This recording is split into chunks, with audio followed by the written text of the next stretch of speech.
After the end of World War II, the world was split into two, East and West. This marked the beginning of the era called the Cold War.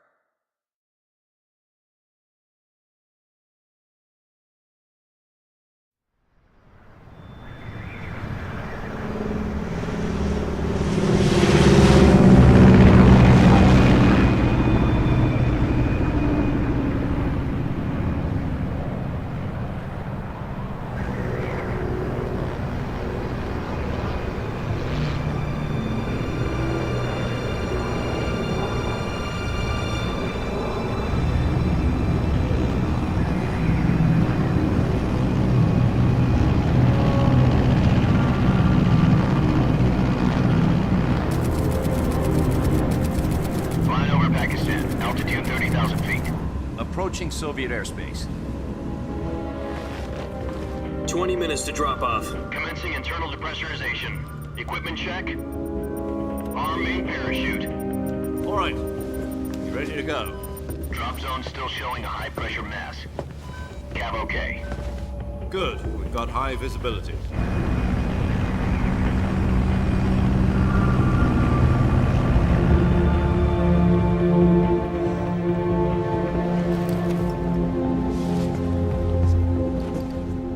Cigar. Connecting oxygen hose to interior connector. Put on your mask.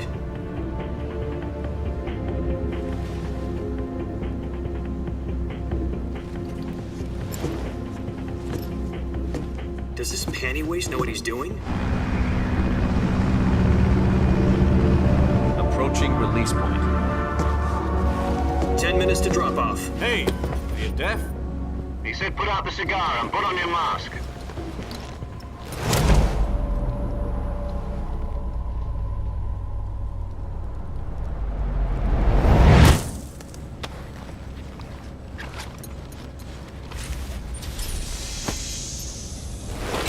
Depressurization complete.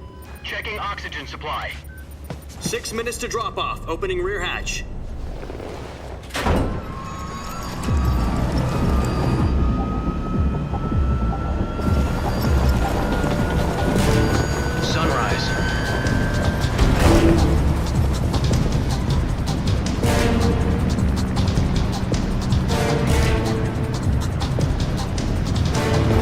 Temperature minus 46 degrees Celsius. 2 minutes to drop off. Stand up. You'll be falling at 130 miles per hour. Try not to get frostbite from the wind chill. 1 minute to drop off. Move to the rear. Activate the yellow bottle. This is one for the history books. The world's first halo jump. 10 seconds to drop off. Stand by. Status okay, all green. Prepare for drop-off. Countdown. 5, 4, 3, 2, 1. Spread your wings And fly. God be with you.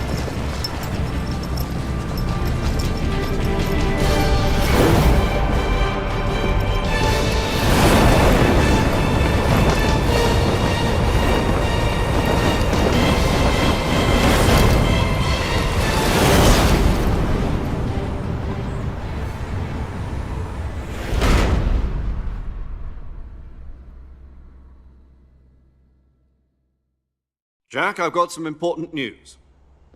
The head of the CIA has finally given us the green light for the virtuous mission. Virtual mission? No, the virtuous mission. The future of our Fox unit depends on it. If it succeeds, we'll be officially organized into a unit. Virtuous mission? Sounds like some kind of initiation ritual. You know, don't get cocky. This isn't a training op. Right. So what exactly is this wonderful mission? Well, about 2 years ago, a certain Soviet scientist requested asylum in the West through one of our moles. His name is Nikolai Stepanovich Sokolov. He's head of the OKB 754 Design Bureau, one of the Soviets' top-secret weapon research facilities, and the East's foremost expert on weapons development. Sokolov? Isn't he that famous rocket scientist? The very same. On April the 12th, 1961, the Soviets achieved the first manned spaceflight in history. The Earth was blue, but there was no God. Well spoken. The rocket that carried Yuri Gagarin to orbit was the A-1, known as the Vostok rocket. Sokolov is said to be the man most responsible for the multi-engine cluster used in that rocket. After Gagarin's flight, Sokolov left rocket development to become the head of the newly established Design Bureau. From a lowly technician to head of a design bureau, that's quite a success story, so why do you want to defect? It seems he'd become afraid of his own creations. Afraid? Call it a crisis of conscience. And for that, he left his country and his family behind and went over the fence? Not exactly. One of his conditions was that his family was also to be taken safely to the West. We used a mole to get the family out first and succeeded in sneaking Sokolov over the Berlin Wall shortly afterwards. I was the one who conducted the operation. The security on the eastern side was still full of holes back then. Then what? We got Sokolov over in one piece, but the whole ordeal had left him exhausted, and we checked him into a hospital in West Berlin. It took him 2 weeks and more than 600 miles to get from the research facility in the Soviet Union to Berlin. He was in no condition to say anything coherent. And it was only a week later that we had something much bigger on our hands. The Cuban Missile Crisis. October the 16th, 1962, President Kennedy received word that the Soviets were in the process of deploying intermediate-range ballistic missiles in Cuba. The President demanded that the Soviets dismantle and remove the missiles. At the same time, he announced a naval blockade to prevent further missile shipments from reaching Cuba. But the Soviets didn't back down, instead placing their armed forces on secondary alert. Soviet transport ships carrying missiles continued on course towards Cuba. US and Soviet forces went on alert for an all-out nuclear war. Frantic negotiations were conducted through the UN's Emergency Security Council and unofficial channels to end the hair-trigger standoff. Finally, on October the 28th, the Soviet Union agreed to remove its missiles from Cuba, and so the world avoided a nuclear holocaust. But in order to get the Soviets to pull their missiles out, we had to make a deal. You mean the one where the US agreed to remove its IRBMs from Turkey? No. The Jupiter IRBMs deployed in Turkey were obsolete, and we were going to get rid of them anyway. They had no strategic value whatsoever to either the US or the Russians. The Turkey deal was a ruse, a cover story that was fed to the other intelligence agencies around the world. So what did the Russians really want? Sokolov. They wanted us to return Sokolov. You mean the Soviets pulled out of Cuba just to get their hands on Sokolov? That's right. What the hell was he working on? At the time, we had no idea. We were running out of time. It was either give up Sokolov or risk full-scale nuclear war. In the end, we had no choice. President Kennedy gave in to Khrushchev's demand. The next day, I got Sokolov out of the hospital, handing him over to agents on the eastern side. Sokolov kept on screaming, "Save me," until he disappeared from my sight. Then a month ago, we received some new information from one of our moles. About Sokolov? Yes.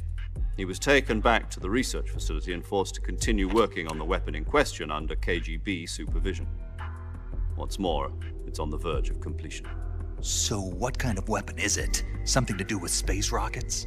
No, missiles. Same technology. I guess you're right. We don't know the details, but it appears to be a new kind of nuclear device. For half a year now, the Soviets have been conducting frequent nuclear tests at Semipalatinsk. Something to do with the weapon, I assume. We're talking about a secret weapon so big that Khrushchev was ready to pull out of Cuba to get it back. Is Sokolov still in the facility? No, according to our intelligence, he's in Selino-Yarsk, a place in the mountains about 3 miles to the west that's known as the Virgin Cliffs. The Virgin Cliffs. Nice name for a virtuous mission. They moved him there just recently. Why? Apparently, they're conducting a field test of the weapon, but it's our best chance to get him back. This mission would never have been possible if he was still in the research facility. This is our last chance. Sokolov must have known that too when he contacted us.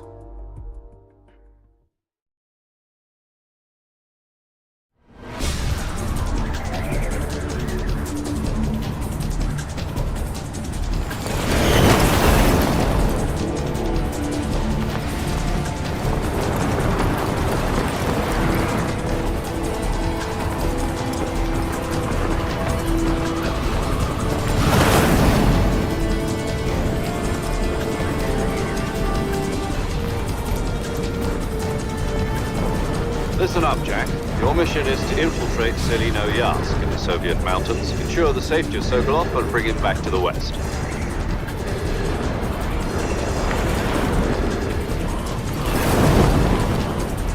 If we don't get Sokolov back before that weapon is complete, we'll be facing a major crisis. The clock is ticking.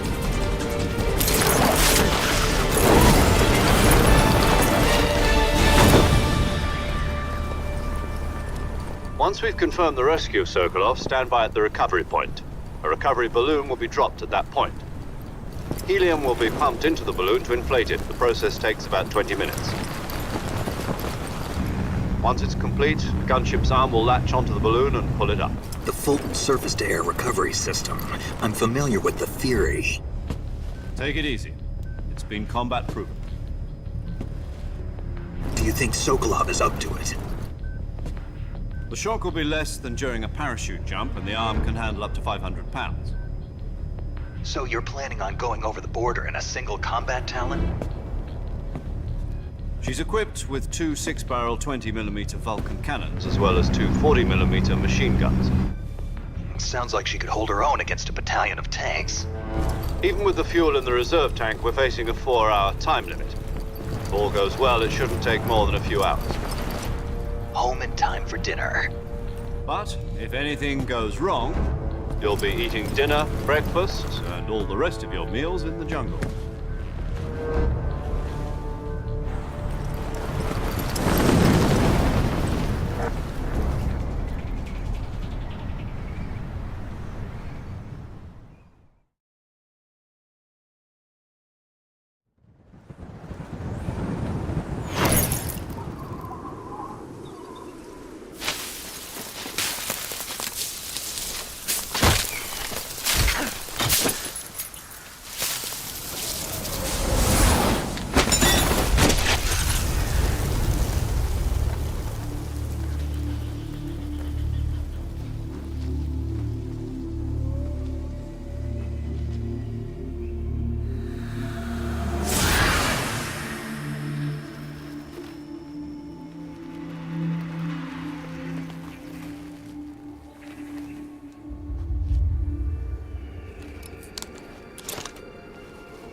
Do you copy? You're already in enemy territory, and somebody might be listening in. From here on out, we'll be using code names to refer to each other. Your code name for this mission will be Naked Snake. I'll be referring to you as Snake from now on. You're not to mention your real name. Snake? What, you don't like snakes? What do you mean? Well, you've eaten one before, haven't you? In survival training? I'm glad to hear that. I don't know if I'd ever order one in a restaurant, but... Be careful, you might not have a choice. What about you, Major? What should I call you? Let's see. I'll be Tom. Call me Major Tom. This will be a sneaking mission. You must not be seen by the enemy. You must leave no trace of your presence. Is that clear? This kind of infiltration is the Fox unit's speciality. In other words, weapons and equipment are procured on site. That goes for food as well. You're completely naked, just as your name implies. Great. Now I see why you asked me if I like snakes. I suppose calling me Snake was your idea of a joke, too. No, there's a good reason for that. I'll tell you later when the time is right. Gotcha. Getting back to the subject, how exactly am I supposed to feed myself? You've been issued a knife and a tranquilizer gun. Use them to hunt for food. You'll also find some medical supplies in your backpack. Yeah, about the backpack. I lost it in a tree on the way down.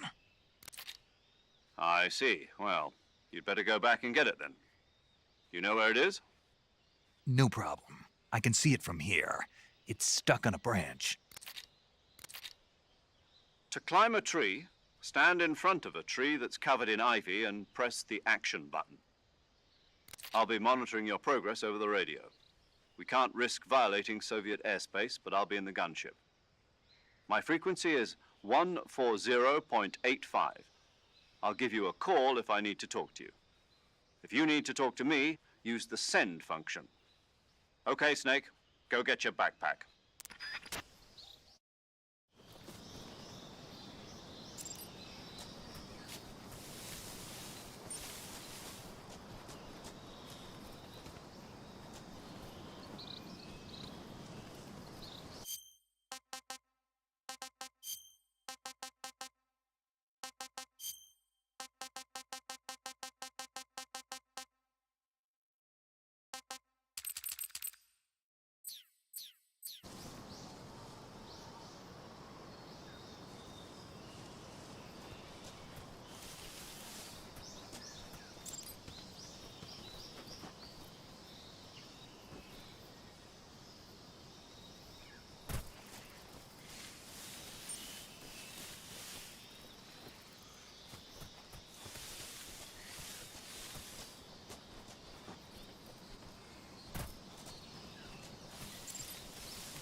I see you've retrieved your backpack, Snake. To equip a weapon, it's necessary to take it out of your backpack. In the survival viewer, choose Weapon from the backpack. Your available weapons will be displayed in a list on the screen. From that list, choose the weapon you want to equip and press the Enter button. For other equipped items, just do the same thing from Item. Got it. Use the survival viewer backpack. Yep, that's right. Survival is fundamental to this mission. After you've been out in the field for a while, your stamina will start to drop. If your stamina gets too low, it'll affect your performance. You won't be able to shoot accurately, for example, and your wounds won't heal as smoothly. Keep an eye on your stamina so you don't run out. To recover lost stamina, you can hunt for local flora and fauna. You can use either your tranquilizer gun or your knife to hunt. My only weapon is a Mark 22 Hush Puppy tranquilizer gun? That's right. It's been fitted with its own suppressor. However, the suppressor will deteriorate every time you fire. Once its durability reaches 0, the noise suppression effect will be gone. So don't get too trigger happy with it. The suppressor's durability is shown in the icon. Any weapons and equipment beyond what you're carrying now, you'll have to find as you go. I have to find my own weapons and equipment? Whose crazy idea was this, anyway? Solo covert actions are standard Fox operating procedure. You can't leave any traces of your presence. No weapons, equipment, footprints, sweat, or bodily wastes. The same goes for bullets and cartridges, too. Your presence in enemy territory is already a violation of international conventions of warfare. There aren't supposed to be any American soldiers in Russia. It could spark an international incident. You can't let anyone see you. You can't let the enemy know you're there. This is a stealth mission. You're a ghost, Snake, in every sense of the word. And there'll be no rescue if you're captured. The military and US government will deny any involvement in the affair. Then I'll just have to take care of myself, huh? I'm afraid so. You've been given a fake death pill for that purpose. SIS guidelines stipulate that soldiers on covert ops like this one be issued a potassium cyanide capsule. Tape it to your body so you can take it when you need to. How generous of you. Use it if you're taken prisoner by the enemy. It'll send you into a state of false death for a short time. Fooling them into thinking that I'm really dead. So how do I come back to life? Just take the revival pill. You mean that thing they put in my tooth before the mission? That's the one. But be careful. If you remain in a state of false death for too long, nothing will be able to bring you back. Remember that. I'll keep it in mind. You said this was a solo mission, right? Right. I guess that means I can't count on any reinforcements. Correct. The mission rests entirely in your hands. A real one-man army. Relax. There's a support team ready to back you up over the radio. Who? I'll introduce them to you. This time, survival is of utmost importance.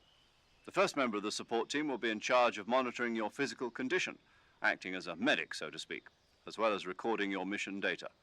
She's a member of Fox as well, and she's here on the gunship with me. She? Hello, Snake. I'm paramedic. Nice to meet you. Paramedic. As in a medic who comes in by parachute. Aren't you going to tell me your real name? Are you going to tell me yours, Mr. Snake? My name, huh? It's John Doe. And they call you Jack for short. You're a regular Captain Nemo. A name means nothing on the battlefield. After a week, no one has a name. What's your name? Jane Doe. Very funny. I wasn't joking, but I'll tell you my name only if you manage to make it back alive. My frequency is 145.73. She's also in charge of recording your mission data. Whenever you want to save, send a message over the reserved save frequency, 140.96. So saving lets me record my mission data. That's right. It also records the state of your health. Good to know. There's one more person I want to introduce you to, Snake. Huh? Speaking of snakes, you remember the boss, don't you? A legendary soldier and your mentor. Actually, it was the boss that got the DCI's authorization in the first place. She's going to be serving as Fox's mission advisor. The boss is? She also helped me plan this mission. She and I were at SAS together. Jack, is that you? How many years has it been? Boss? That's right. It's me. Talk to me. Let me hear your voice. It's been 5 years, 72 days, and 18 hours. You've lost weight. You can tell just by the sound of my voice. Of course I can. I know all about you. Really? Well, I don't know anything about you. What's that supposed to mean? Why'd you disappear on me all of a sudden? I was on a top-secret mission. You didn't need me anymore. But there were still so many things I wanted you to teach me. No, I taught you everything you needed to know about fighting techniques. I taught you all I could. The rest you needed to learn on your own. Techniques, sure. But what about how to think like a soldier? How to think like a soldier? I can't teach you that. A soldier needs to be strong in spirit, body, and technique. And the only thing you can learn from someone else is technique. In fact, technique doesn't even matter. What's most important is spirit. Spirit and body are like two sides of a single coin. They're the same thing. I can't teach you how to think. You'll just have to figure it out for yourself. Listen to me, Jack. Just because soldiers are on the same side right now doesn't mean they always will be. Having personal feelings about your comrades is one of the worst sins you can commit. Politics determine who you face on the battlefield. And politics are a living thing. They change along with the times. Yesterday's good might be tomorrow's evil. Is that why you abandoned me? No, it had nothing to do with you. I already told you, Jack. I was on a top-secret mission. A soldier has to follow whatever orders he's given. It's not his place to question why. But you're looking for a reason to fight. You're a natural-born fighter, but you're not quite a soldier. A soldier is a political tool, nothing more. That's doubly true if he's a career soldier. Right and wrong have no place in his mission. He has no enemies and no friends. Only the mission. You follow the orders you're given. That's what being a soldier is. I do whatever I have to get the job done. I don't think about politics. That's not the same thing. Sooner or later, your conscience is going to bother you. In the end, you have to choose whether you're going to live as a soldier or just another man with a gun. There's a saying in the Orient, loyalty to the end. Do you know what it means? Being patriotic. It means devoting yourself to your country. I follow the president and the top brass. I'm ready to die for them if necessary. The president and the top brass won't be there forever. Once their terms are up, others will take their place. I follow the will of the leader, no matter who's in charge. People aren't the ones who dictate the missions. Then who does? The times. People's values change over time, and so do the leaders of a country. So there's no such thing as an enemy in absolute terms. The enemies we fight are only enemies in relative terms, constantly changing with the times.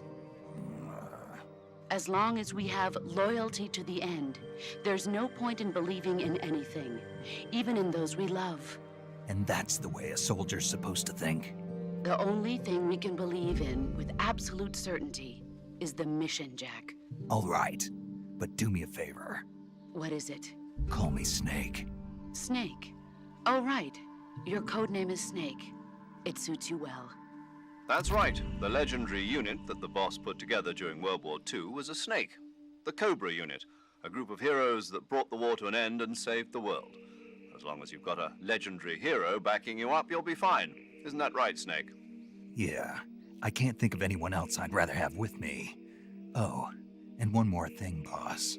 Yes? It's good to hear your voice again. Same here. After all, who knows if either of us will make it out alive? Snake, you are always best at urban warfare and infiltrating buildings. But this is the jungle. Survival is going to be key. Those CQC techniques I taught you are sure to come in handy. CQC? Close quarters combat, huh? I've been in the Green Berets for the past few years. I'm probably pretty rusty. Not to worry. I'll be here to help you remember. After all, this is your first actual survival mission. I'll be supporting you over the radio. Where are you, boss? Next to the Major? The boss is communicating with us by radio from aboard a Permit-class submarine in the Arctic Ocean. My frequency is 141.80. Call me if you need my advice on battle techniques. Gotcha. Your mission is to retrieve Dr. Sokolov. Dr. Sokolov is being held in an abandoned factory located to the north of your current position. Avoid heavy combat and don't let anyone see you. Don't forget that this is a stealth mission. Snake, try to remember some of the basics of CQC.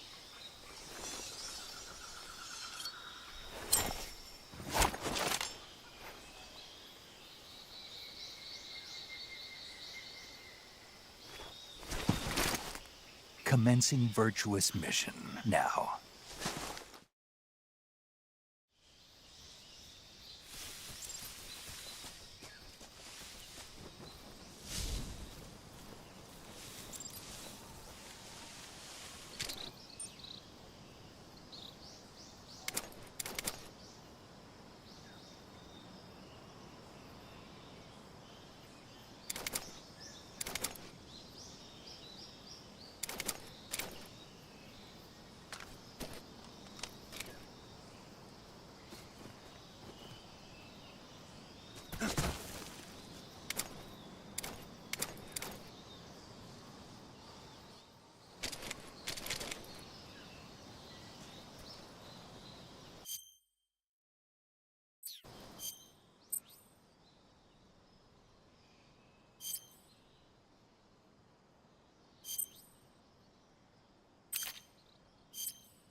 Sokolov should be at the abandoned factory to the north, so head in that direction.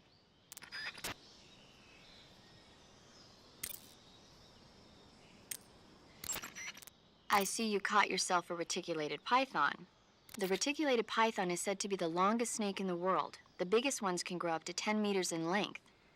Although they're not poisonous, they're still very dangerous, so be careful around them. They have a highly ferocious temperament, and they can swallow whole, even large animals like deer and pigs. Their most distinguishing feature is the mesh pattern of their scales. This pattern acts as a highly effective natural camouflage. If you think there might be a reticulated python about, pay close attention to your surroundings. Otherwise, you could get bitten before you even know it's there. It's a huge snake, but you should be able to capture it alive by using the tranquilizer gun. I'll bet if you capture one and throw it at an enemy, it'll give him a good scare. Right. But how do they taste? Huh? Do they taste good? You're actually going to eat one. Why else would I be asking? Cannibal. What was that? Nothing. Let's see what the guide says. Ah, you're in luck. It says they taste pretty good. Good. I can hardly wait. Ugh.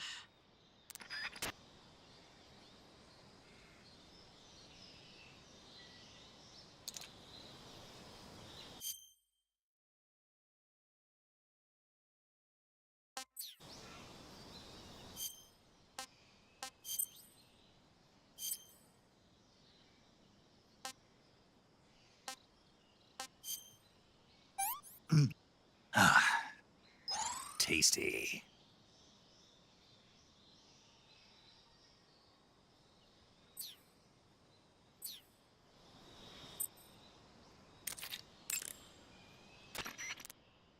I see you found some Russian oyster mushrooms.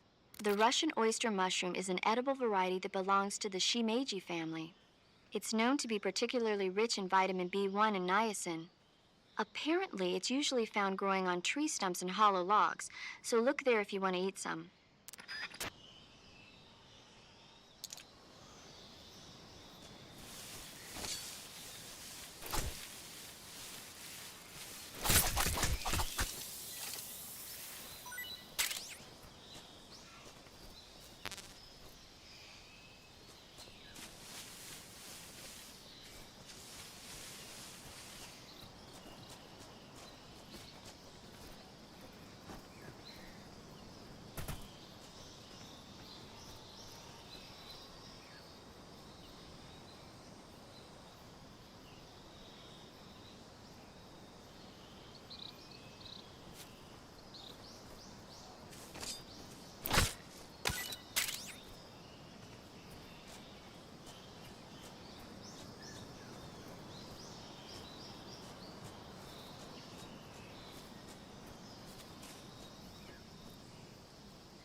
I see you found some Siberian inkcap mushrooms. The Siberian inkcap is a mushroom from the inkcap family. Its life cycle is transitory. As soon as the spores mature, the cap starts to turn black, liquefy, and melt away. And that's why they call it an ink cap? That's right. It doesn't really turn to liquid, but you get the idea. In its immature state, before it melts away, it's valued as a source of food. Just be sure not to eat them while you're drinking alcohol. Why's that? Ink caps contain coprin, which inhibits the function of aldehyde dehydrogenase. This prevents the body from breaking down alcohol, causing a buildup of acetaldehyde. Meaning? Meaning it will give you the hangover from hell. Oh, wait a minute. What? You think I'd drink alcohol in the middle of a mission? Wouldn't you? Hell no. Well, I'm knocking a shot back now. What? Just teasing you. Oh, come on. Where's your sense of humor? I need a drink.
I see you've captured an Indian gavial.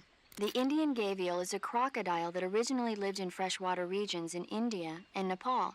Why are Indian crocodiles way out here? They're captive crocodiles that were brought here for research purposes but escaped and became wild again. Indian gavials are large creatures. Adult males grow to over 6 meters in length. You'll never catch one alive, even if you use the tranquilizer gun. Got it. So, how do they... Taste? Yes, I did look into that. You know what they always say. Tastes like chicken. Sounds delicious. But be careful when capturing an Indian gavial. Normally they're cowardly creatures, but the ones in the forest there are belligerent. Apparently they attack humans. What do you mean? They weren't the direct subject of any serious research, but some think they may have become violent as...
I see you've got yourself a Baltic hornet's nest. Baltic hornets are a variety of hornets that inhabit that area. The difference between them and other hornets is that they produce honey in their nests. Inside the nests are larvae, pupa, and adults. You can eat them all. In particular, the honey you find inside the nest is delicious and full of nutrients. It's easy to digest and helps pep you up when you're feeling tired. In short, it's the perfect survival food. Honey can also be used as a burn ointment. When honey is applied to a burn, it creates a protective coating over the skin. When you knock down a hornet's nest, a burn ointment will appear along with it, so don't forget to pick it up. Of course, the hornets aren't going to give up their nest without a fight. If you knock a nest down, a large swarm of hornets will come flying out, so be careful.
Major, I've spotted 2 enemy soldiers.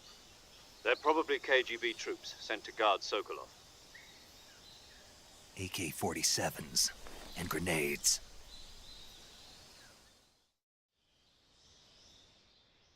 Snake, your presence in Soviet territory is already a violation of international law. We can't let the Kremlin find out that the CIA and the American government are involved. Contact with the enemy is strictly prohibited. Don't engage them in battle either. This is a stealth mission. Got that? The Major is right. The point of this mission is to sneak through the jungle without being seen. The success of the mission depends on how well you use your camouflage. Change your camouflage by selecting Camouflage from the Survival Viewer. The Uniform option lets you pick your uniform, while the Face option lets you change your face paint. Choosing camouflage that blends in with your surroundings will help you conceal yourself more effectively. Also, don't forget that anything that moves will stand out in the jungle. If you just stand up and run around like an idiot, you're bound to be spotted. But if you crawl instead, you should be able to sneak by without being noticed. You can see how effective your camouflage is by looking at the Camo Index. The Camo Index shows how well your current camouflage blends in with the surrounding area. The higher the value, the harder you are to spot, and vice versa. The key is to make yourself one with nature. Keep that in mind as you go along, okay?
I see you've caught yourself a Sunda whistling thrush. The Sunda whistling thrush is a bird native to Java and Sumatra. It's distinguished by its large blue body and long beak. It really stands out in the forest. Got it. So, How does it taste? yeah, I don't know. you don't know. The guide doesn't say. I guess there's no reason you couldn't eat them. Oh, I see. But it's nice and plump, so I'm sure it'd make a hearty meal. That's a good point. Ugh.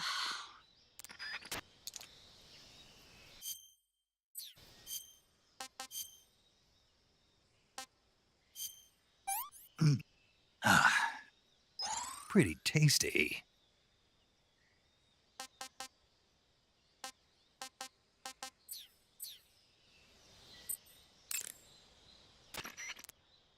Check your stamina gauge to see how much it shows. As you consume stamina, your natural life regeneration is slowed. Your O2 gauge and grip gauge also become shorter. Excessively low stamina can often impede your mission objectives. Make sure you replenish stamina before that occurs.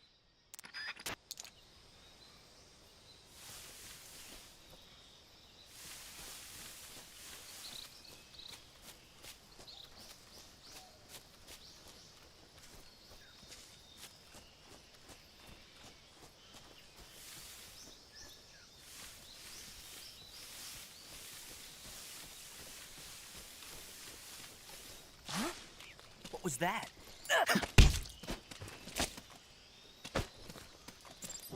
Who's that?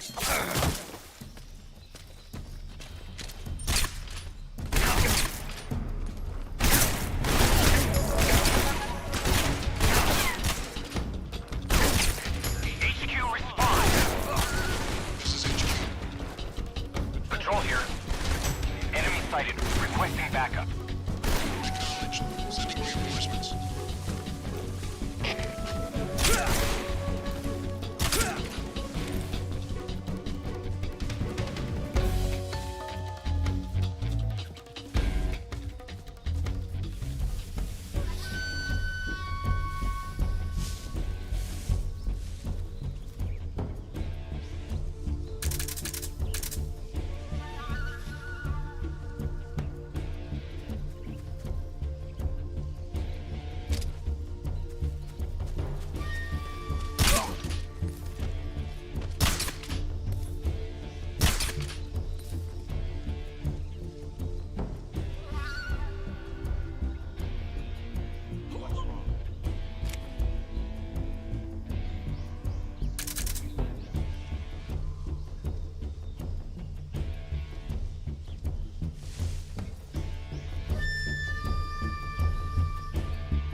This is HQ. Patrol here. We've lost sight of the intruder, going into high alert. Acknowledged. The enemy is still nearby. Pursue and engage him.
What's wrong?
Please respond.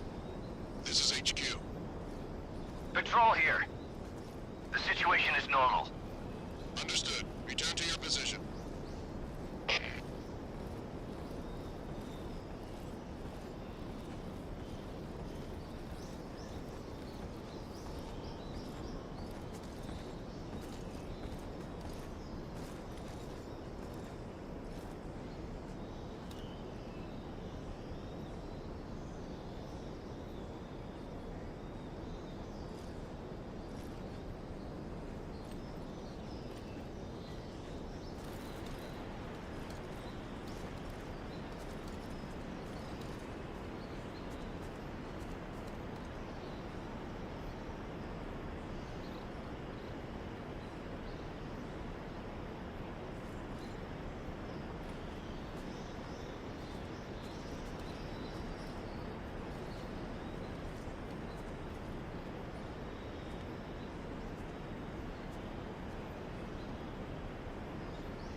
Who's that?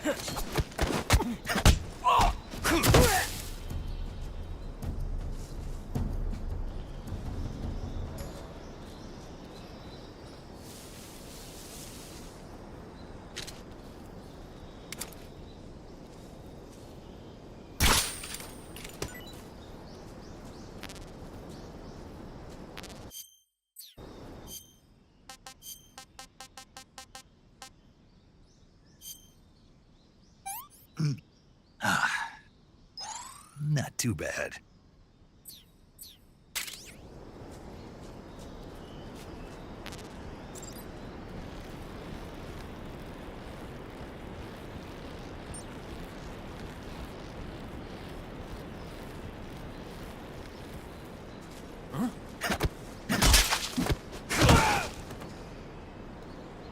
What's wrong?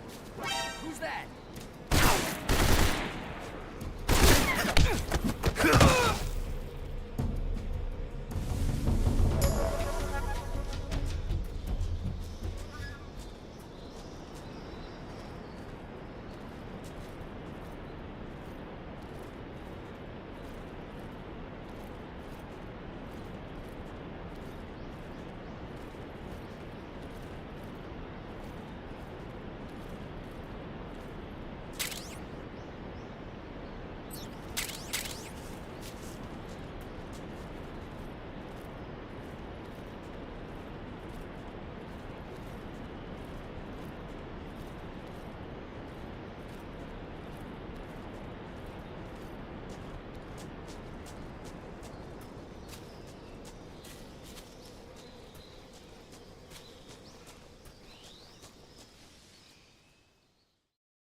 Major, I've reached the abandoned factory where Sokolov is supposedly being held. This place is a dump.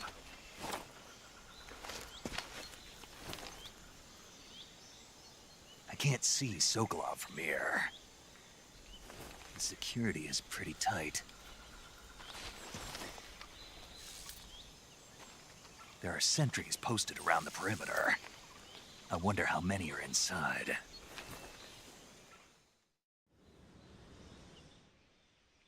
Your objective, Sokolov, is inside the factory. They should be holding him in a room in the northeast section. Northeast section. Got it. Be careful. Your mission is to bring Sokolov back alive. He must not be exposed to any kind of danger. Do not approach Sokolov while in the alert phase. Right. Oh, and one more thing, Snake. You mean there's more?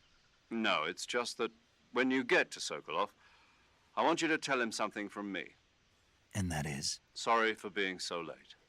Is that all? Yes. Understood. Beginning my approach to the target.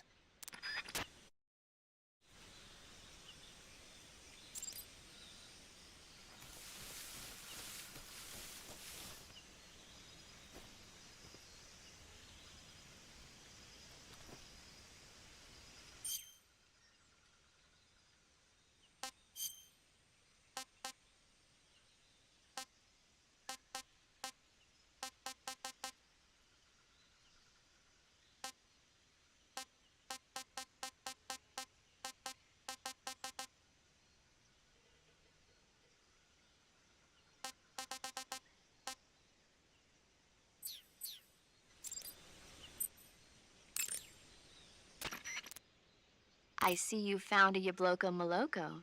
Yablo, what now? Yabloko Maloko. It's a Russian name that roughly translates as milk apple. It's a type of star apple. The juice is thick and sweet, like milk, hence the name. And if you cut one in half lengthwise, you'll see a star-shaped ring radiating out from the center. Hence the star apple. Right. The star-shaped part has a gelatinous texture and is said to be especially tasty. Sounds useful. You're welcome. For once. Did you say something? No, back to the mission.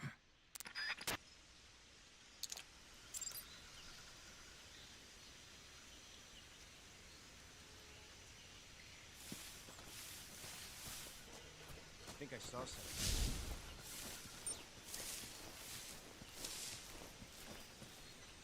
Huh. Guess I'm seeing things.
Speak.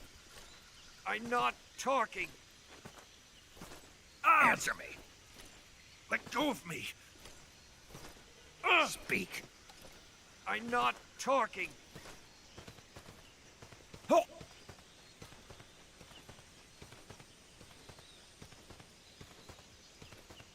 Answer me. Let go of me. Answer me. I'm not talking. Speak. Let go of me.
The enemy's here?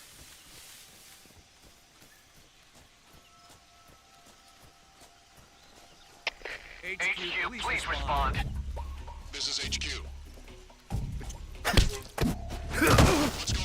What's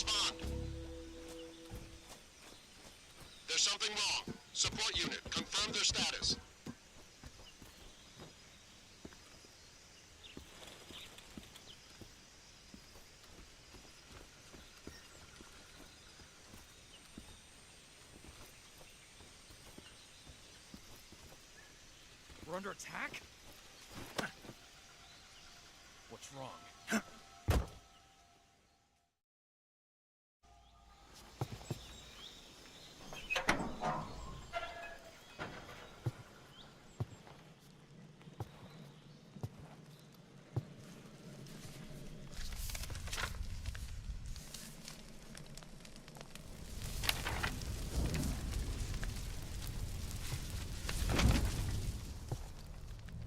You must be Sokolov. Are you one of Volgin's men? You'll never get it from me. No. I'm a CIA agent. I've come to escort you back to the other side of the Iron Curtain. You're CIA? Yeah. I was sent by Major Zero, the man who got you out 2 years ago. Zero? I have a message from him. What is it? He said to tell you sorry for being so late. Did he now? What does it mean? It means he's a man of his word. But we've got no time for this. You have to get me out of here before they arrive. Who's they? Colonel Volgin of Gru. You in the West know him as Thunderbolt. Thunderbolt? Never heard of him. He's a member of the Army's extremist faction, a man who seeks to seize control of the motherland. Ever since the Cuban Missile Crisis 2 years ago, Khrushchev has been pursuing a policy of peaceful coexistence with the West. Despite resistance and criticism from hawks in the Army and the provincial authorities, Khrushchev has managed to suppress the opposition so far. But the failure of his agricultural policies has put him in a precarious position. And on top of that, the tragedy last November. President Kennedy's assassination. Precisely. In a sense, Khrushchev has lost his biggest partner, and his power base is rapidly crumbling away. A certain group is plotting to use this opportunity to seize power by rallying the anti-government forces, overthrowing Khrushchev, and installing Brezhnev and Kosygin in his place. The mastermind behind this plot is Colonel Volgin of the GRU. He has control over another secret weapons research facility much like this one, OKB-812, known as the Granin Design Bureau, and is using it to further his plans. But that is not enough to satisfy him. Now he's plotting to seize the secret weapon I have been developing here and use it as leverage in his bid for power.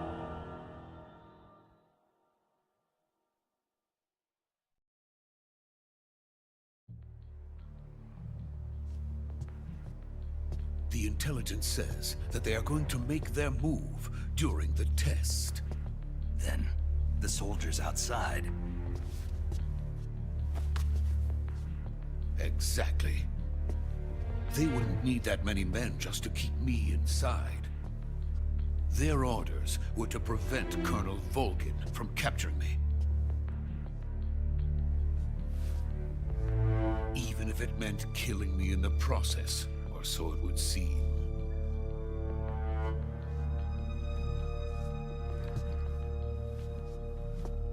Volgin will come. I'm sure of it. You must get me out of here before then. Leave it to me. By the way, your Russian is superb. Where did you learn to speak it? From my mentor. Is that so? America's truly a frightening country. Having second thoughts. No. I have no love for this place. Let's go.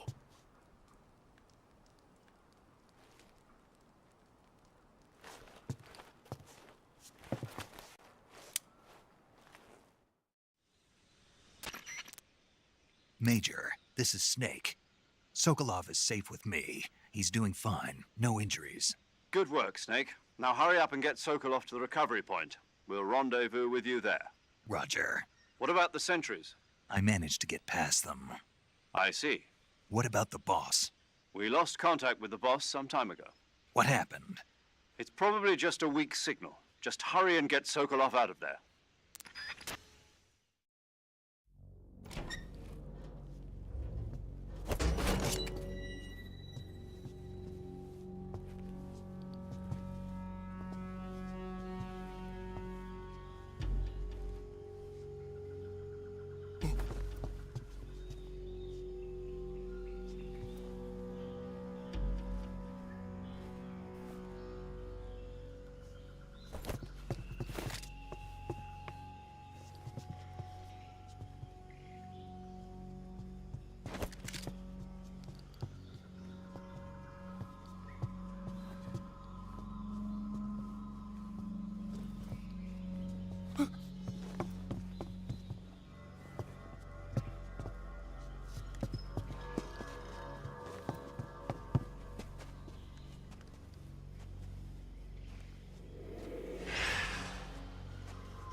Freeze!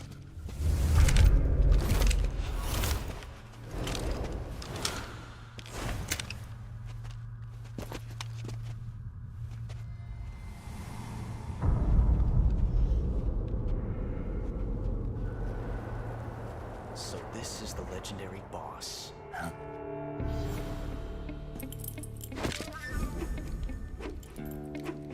Huh?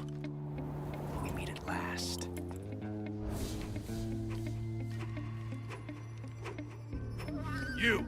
You're from the Ocelot unit of Spetsnaz. Huh. What's a crew soldier doing here?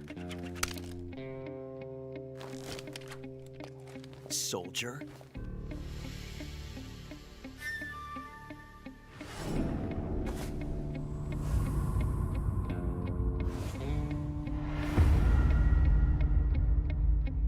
He's the Ocelot commander. Ha! That's Major Ocelot to you. Don't you forget it.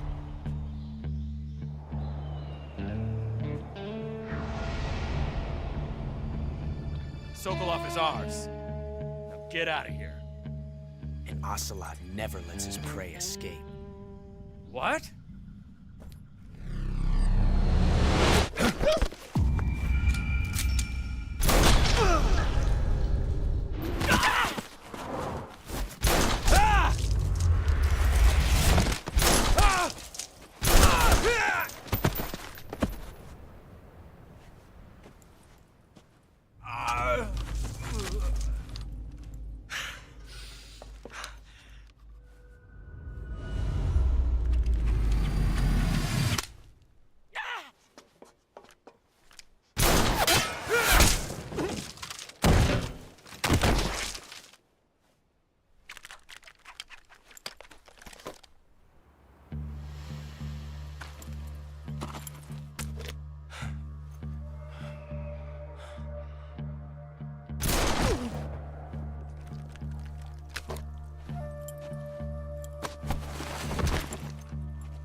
I can't say it feels good to kill a comrade, even if it is for the GRU. Sokolov, take cover. Huh.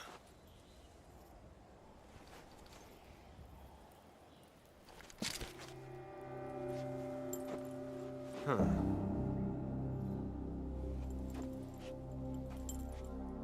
You're not the boss, are you?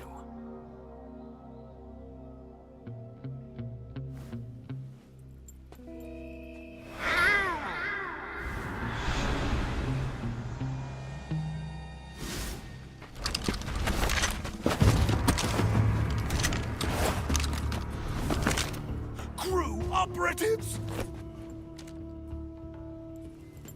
What is that stance?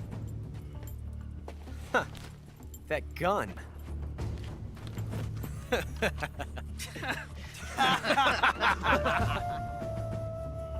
If you're not the boss, then die.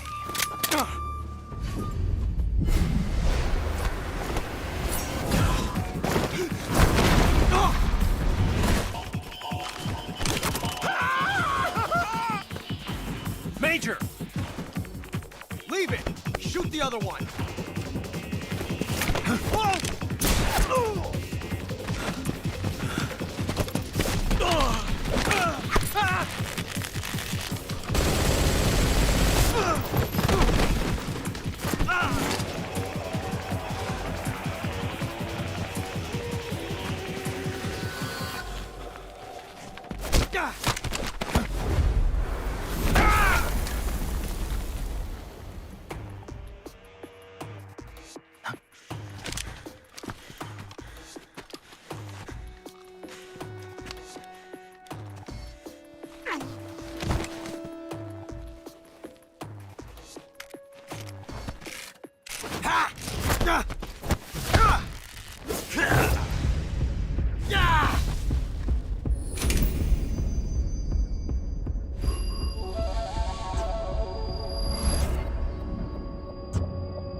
You ejected the first bullet by hand, didn't you? I see what you were trying to do. But testing a technique you've only heard about in the middle of battle wasn't very smart. You were asking to have your gun jam on you. Besides, I don't think you're cut out for an automatic in the first place. You tend to twist your elbow to absorb the recoil. That's more of a revolver technique. You filthy American dog!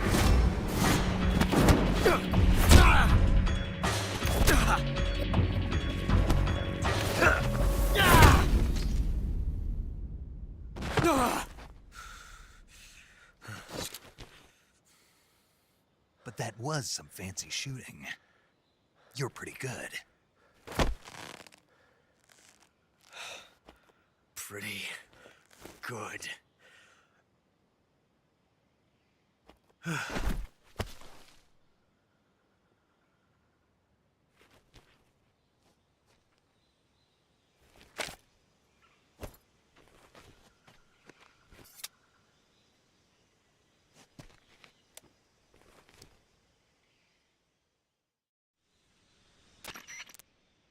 Major, do you read me?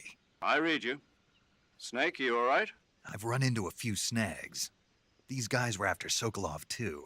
Apparently they were taking orders from a GRU colonel named Volgan. A GRU colonel? Part of an internal Soviet power struggle, according to Sokolov. Something between the KGB and GRU. Between Khrushchev's supporters and Volgan's. Sokolov was being guarded by the KGB and hunted by GRU? Snake, it sounds like this could be even hotter than Cuba. I don't like it. Something about the whole thing stinks. I agree. You'd better hurry. Sokolov ran off by himself, but I'll catch up to him. We're counting on you.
Disgusting.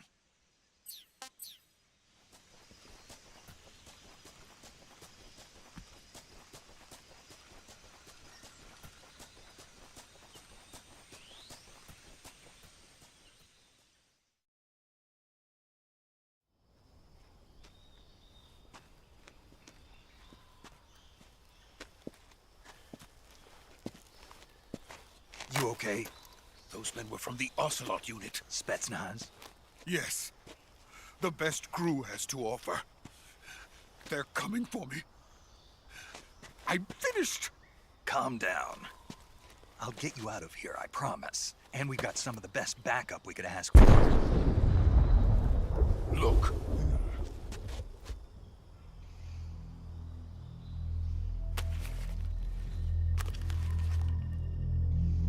That's what they were making you build? Yes. The Shagohod. The treading behemoth. A tank capable of launching nuclear IRBMs. It can launch nuclear missiles from that kind of terrain? Oh, yes. And without support from friendly units. A nuclear-equipped tank capable of operating solo.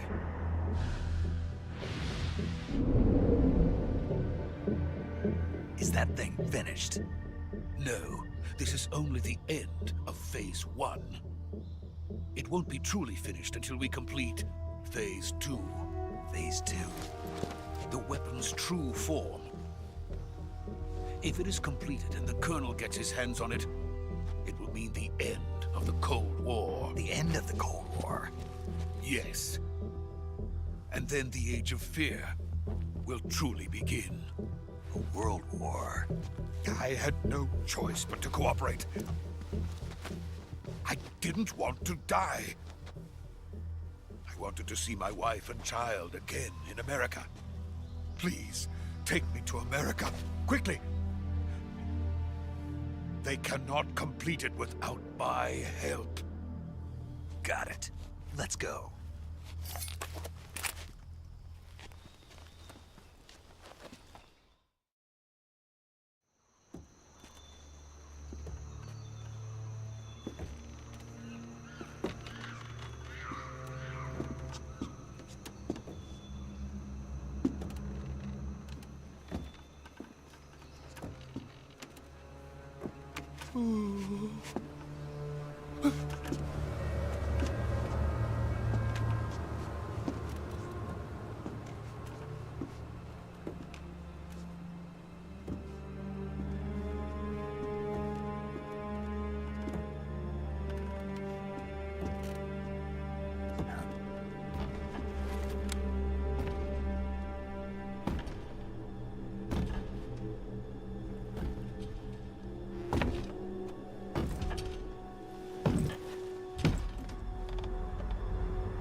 Boss?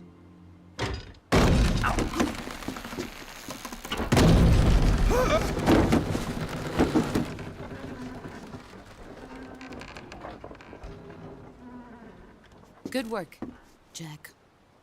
What are you doing here? Sokolov comes with me.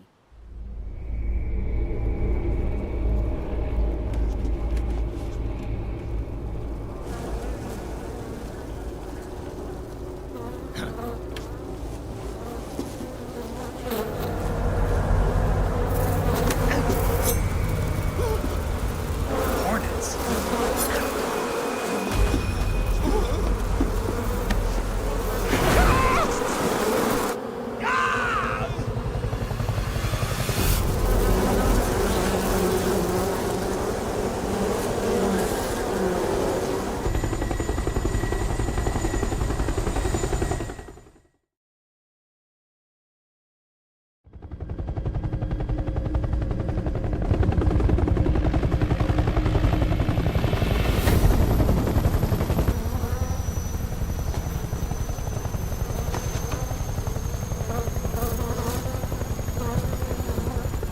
My friends, let us fight together again.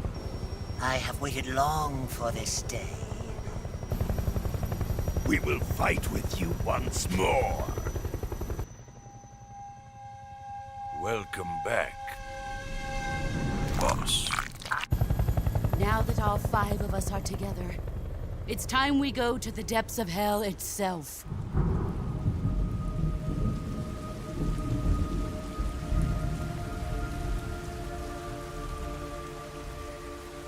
It's raining blood. Is he crying?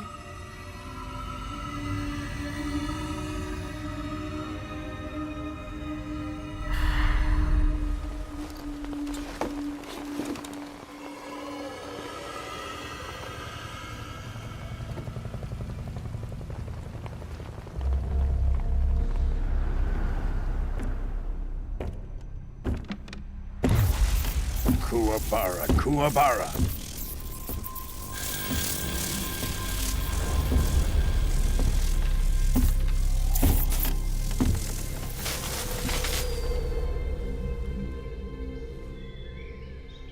Ah, what a joyful scene. Colonel Vogan. Welcome to my country. And to my unit.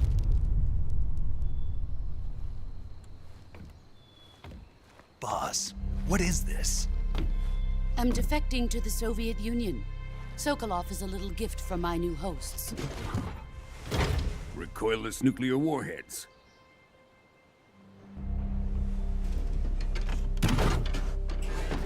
These will make a fine gift for me. This can't be happening. Who is he? Another one of your disciples? Are we taking him with us? No, this one is still just a child. Too pure for us Cobras. He has not yet found an emotion to carry into battle. What are you talking about? Think you can pull the trigger?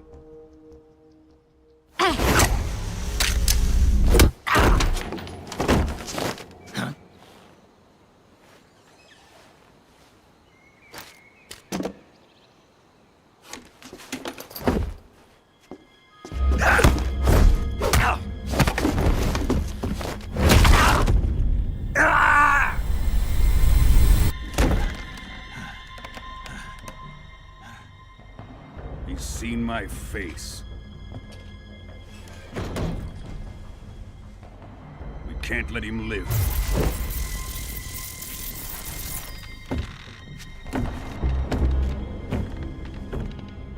If Khrushchev finds out about this, we're finished.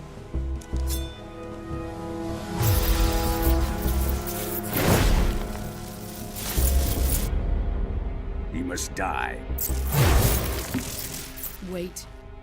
He's my apprentice. I'll take care of him.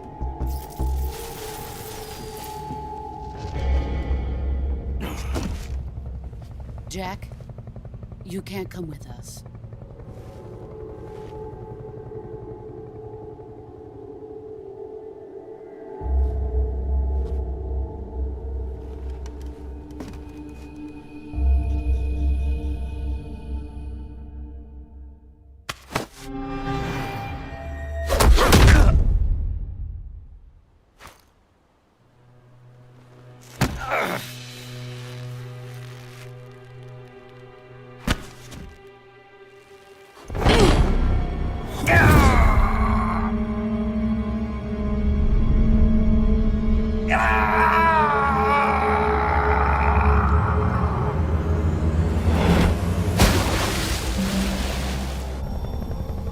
The new blood has been rejected.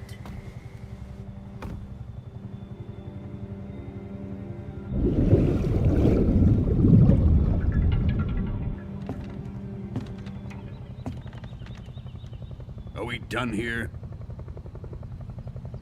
Now, onto Sokolov's research facility. Shagohod is ours.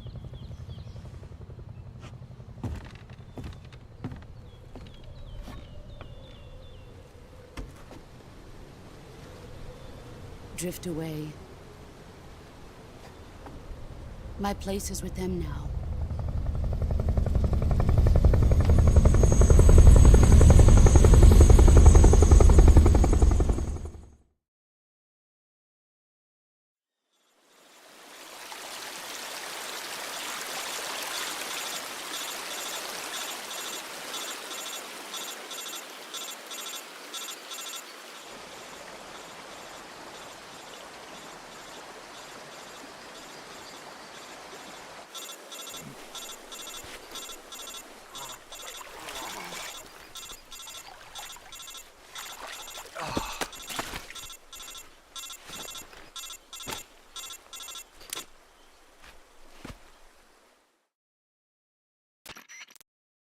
Snake, can you hear me? Yeah. Just barely. Snake, listen to me. You need emergency medical treatment. Can you move? You've got to get those wounds treated. Hang in there. All right, let's get you fixed up. Paramedic? Okay, Snake. Just relax and it'll all be over before you know it. Stay with me. I've seen people in worse shape before. Think you can handle it? Major. The boss. She's defected. We'll talk about that later. First, we've got to get you patched up. Okay, here we go. First, open the Survival Viewer with the Survival Viewer button. If you select Cure, you can start the treatment. Healing is divided into 2 types of treatment: medicine and surgical procedures. Your injuries include a fractured left elbow and rib bone, and lacerations on your upper arms, right elbow, and abdomen. They need to be fixed using surgical treatment. Move the healing cursor with a movement stick to the affected part of your body, and press the enter button. Once you've selected the affected area, use the movement stick to select the medical item, and then press the enter button. With this method, you can use items to help your recovery process. To treat a bone fracture, first secure the affected area with a fastener and then wrap it in bandages. That should do it. For lacerations, you'll need disinfectant to clean the wound, sutures to stitch it up, styptic to slow the flow of blood, and bandages to wrap the wound. If you do everything I mentioned, the wound should heal completely. Understood? Yeah. Stay with me. Go into the Survival Viewer and treat those wounds.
Good job, Snake. We're coming to get you now. Just stay where you are. We'll drop a recovery balloon. Can you set it up?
Excellent. A great success. Thanks to the boss and her cobras, I have both Sokolov and the Shagohod.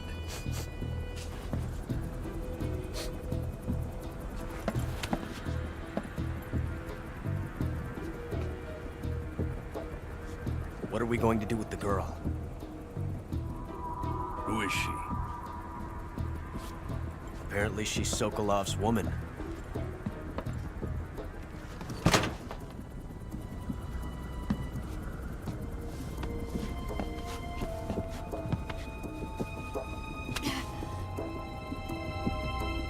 She's a nice catch.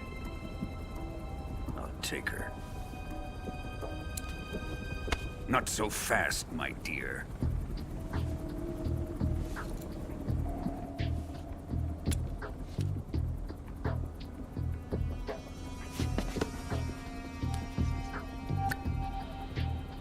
A kiss of death? Are you KGB? We may be able to use her.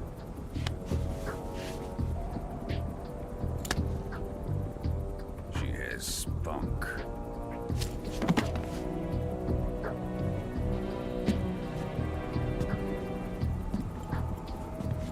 Shall we take her back to the base? Perhaps we should. We have no further use for Sokolov's research facility. I think it's time I gave this marvelous new toy a try. Colonel, even if they are our enemies, they're still our countrymen. But it won't be me that pulled the trigger. It'll be our friend, the American defector. You're going to nuke your fellow Russians? Remember the Alamo. Colonel!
With darkness and silence through the night.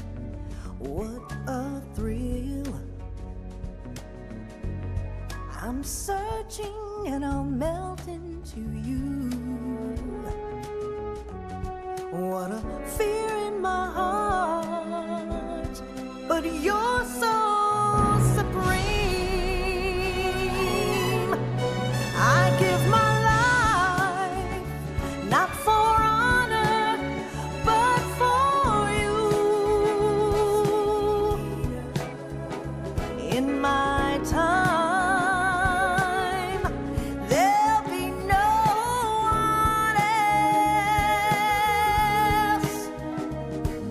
Crime, it's the way I fly to you.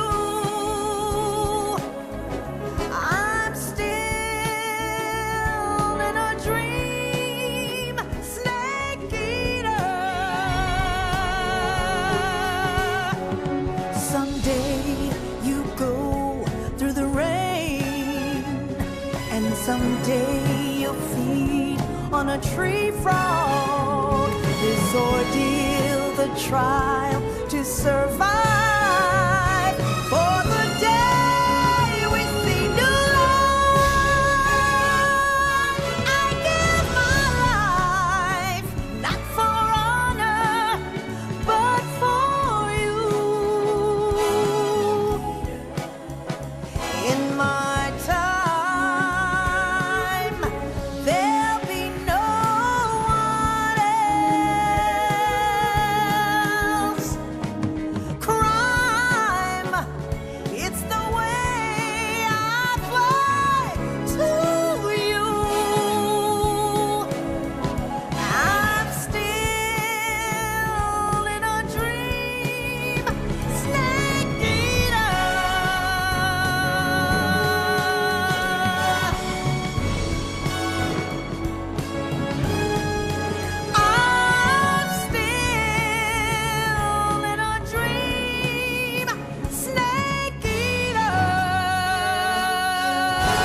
Arctic Ocean, altitude 30,000 feet, approaching Soviet airspace.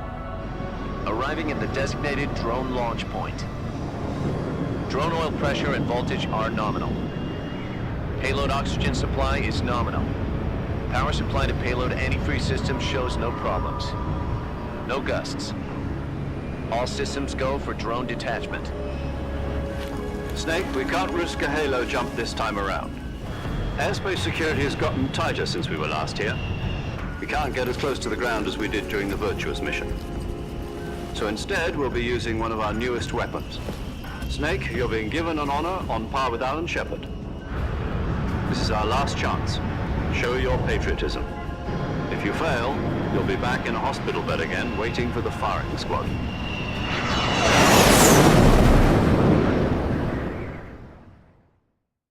So how does it feel to be a patient in one of the most advanced ICUs in the world? Would you do me a favor and tell the suits about visiting hours? I'll never get better with them assaulting me day and night with their questions. Must be part of the top brass's inquiry. More like an interrogation. According to them, I'm a traitor and an accomplice to the boss's defection. They're just looking for a scapegoat. Does that mean they're after you, too? Let's just say neither one of us is going to be made a national hero out of this. Does this mean Fox is going to die? No. This Fox is still one step ahead of the hounds. The reason I came to see you today, Jack, it's time for Fox to clear its name. What are you talking about? The situation has changed.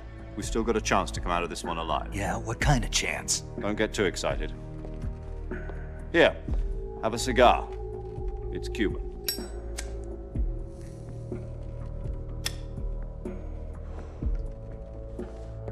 This morning, I had a meeting with the CIA. They decided when they're going to execute us? No. Something even bigger. Yesterday, the White House received an unexpected call. President Johnson? Yes, I hear you, Mr. Chairman. It was a hotline call from Khrushchev to President Johnson. From the head of the Soviet Union? That's right. A few days ago, one of our country's main design bureaus, OKB 754, was destroyed in a nuclear explosion. At about the same time, our anti-aircraft radar picked up a signature that appeared to come from one of your military aircraft. Does any of this sound familiar to you? In retaliation, I have placed our armed forces on secondary alert. Depending on your response, I may be left with no choice but to order the military to maximum alert and unleash Armageddon. With the help of your predecessor, I was able to survive the Cuban incident. But my power is not as great as it once was. If I am to survive this crisis, I must have your full cooperation. I should have contacted you myself.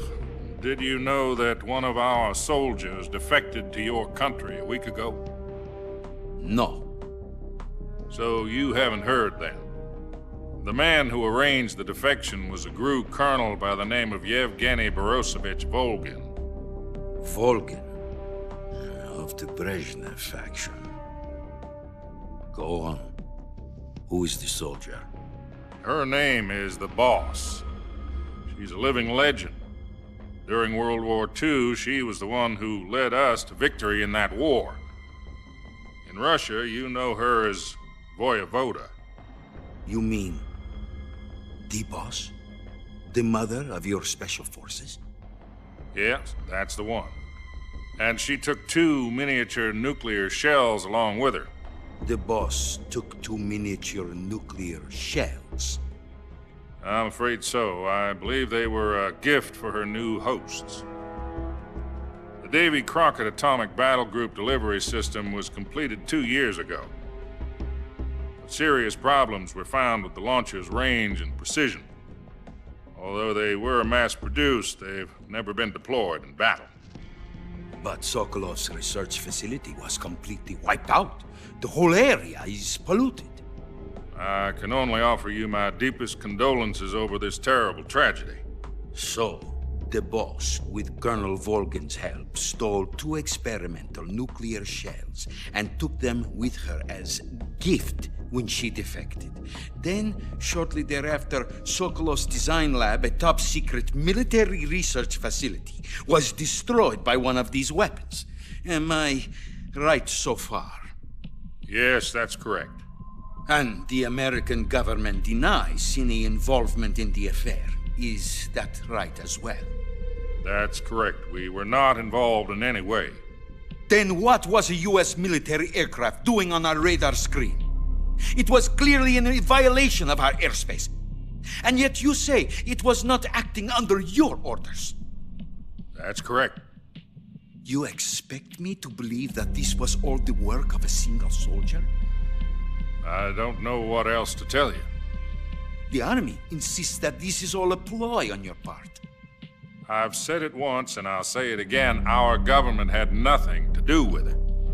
And I would like dearly to believe you. However, I'm afraid my power over the military has weakened since the Cuban incident. I will need some kind of proof that this was not the action of the American government. You have 1 week.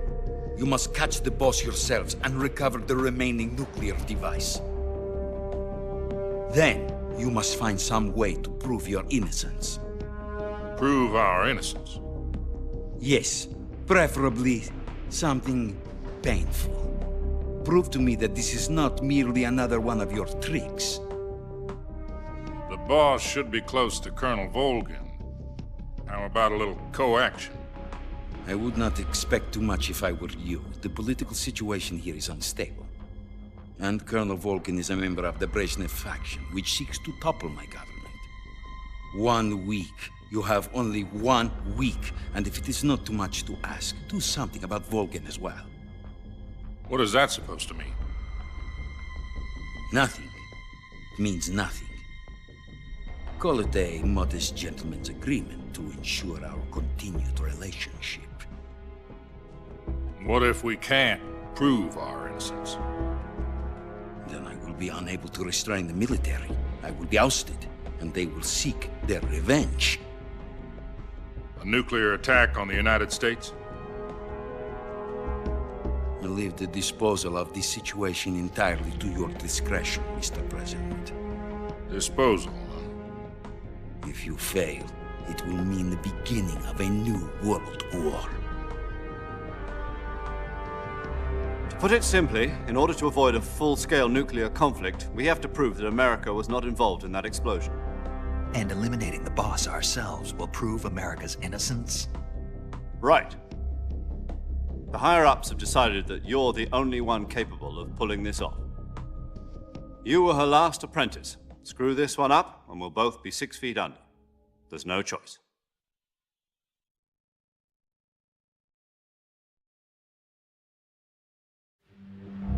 Are the Russians going to be helping us? The KGB has promised to lend us one of their communications satellites so that you and I can talk to each other. That's it? They've also put us in touch with a couple of insiders. Insiders? There was a defection in September 1960. Do you remember it? You mean the 2 NSA codebreakers who went over to the Soviet Union? Precisely. Since then, they've apparently been training with the KGB for exactly this kind of situation. Their code names are Adam and Eva. I've been told that Adam has infiltrated Volgin's ranks. We've also arranged for him to provide you with an escape route. You'll need to rendezvous with him when you get there.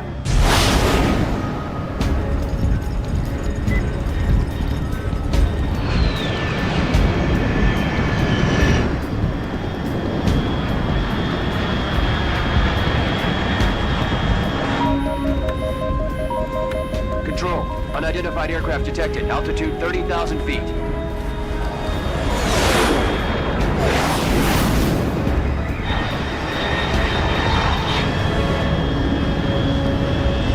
It's fast. Estimated airspeed exceeding Mach 3. Bearing south. I'm about to lose it.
This is Snake. Do you read me?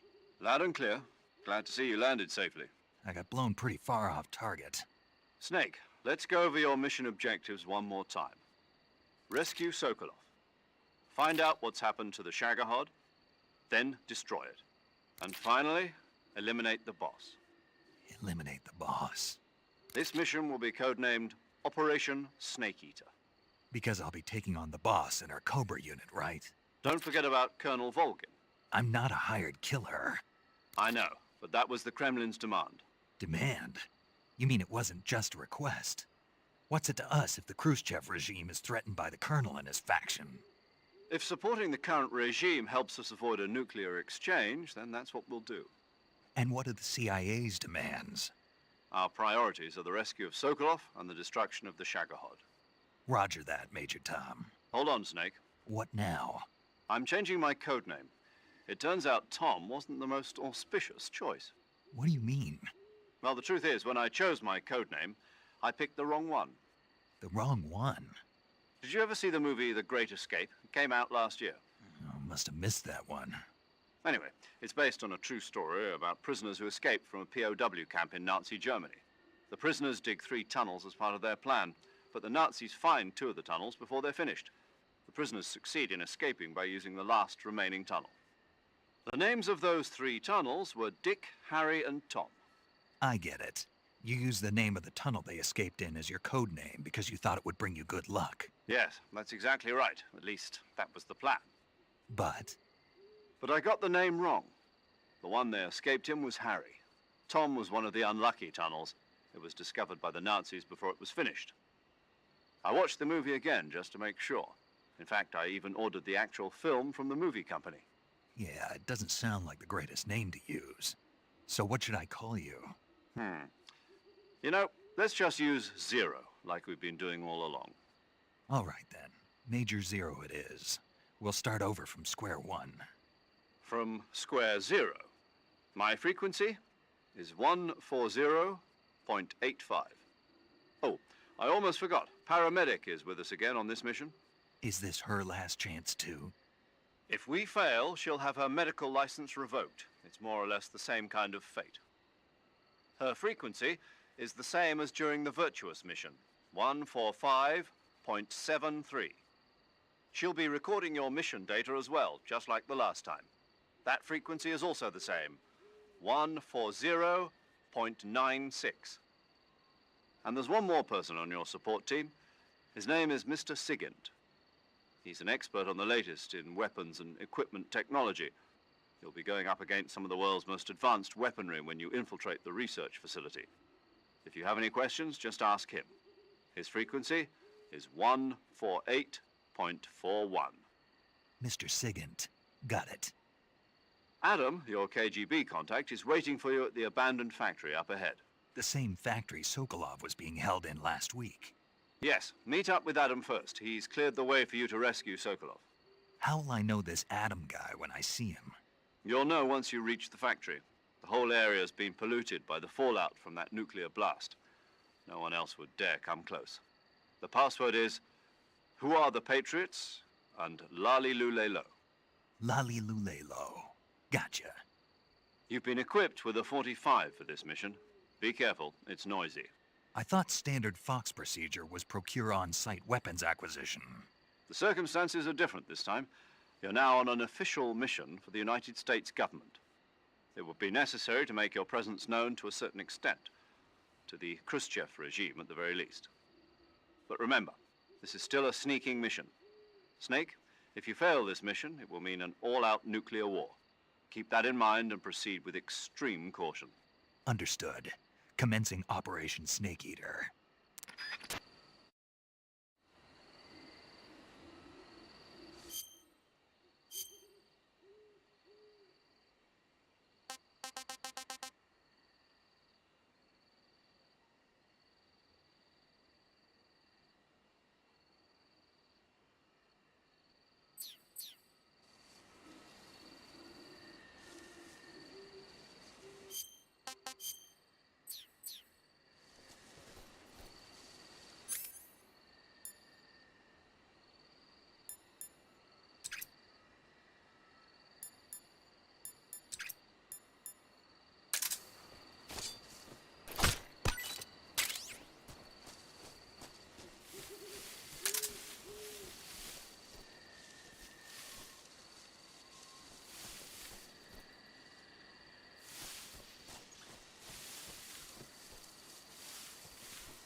Looks like death wasn't ready for you yet.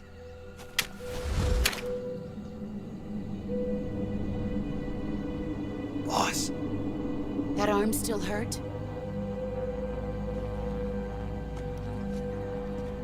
What are you doing here?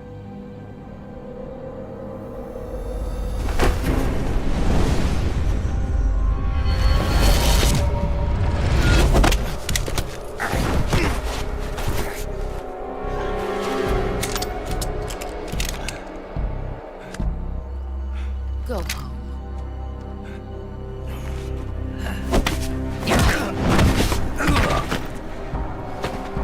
Go home. Gru and my sons are waiting up ahead. You don't have a prayer of finishing your mission. You're not even armed. Boss!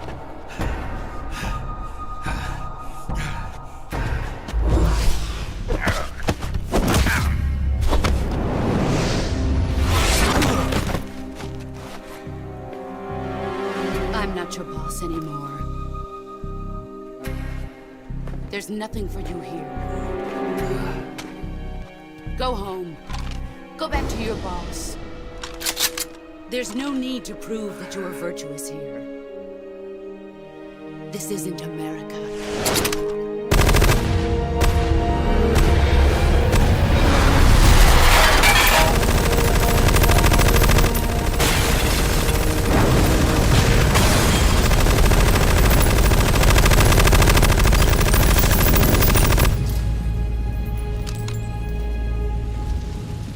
That should stir things up a bit. You'd better hurry.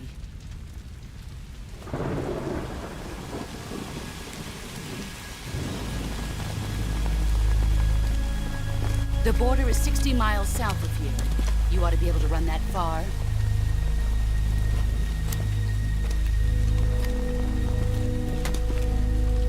Why'd you defect? I didn't. I'm loyal to the end, to my purpose. What about you, Jack? What's it going to be? Loyalty to your country or loyalty to me? Your country or your old mentor? The mission or your beliefs? Your duty to your unit or your personal feelings?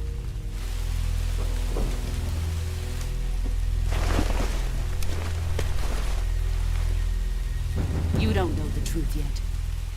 But sooner or later, you'll have to choose.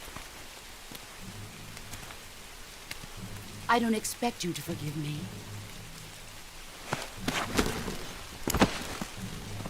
But you can't defeat me either.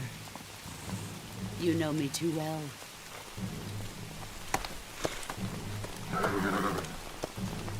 Just look at that bandana. If you can't put the past behind you, you won't survive long.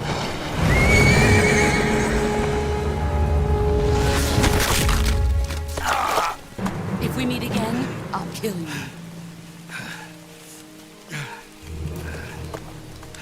Now, go home.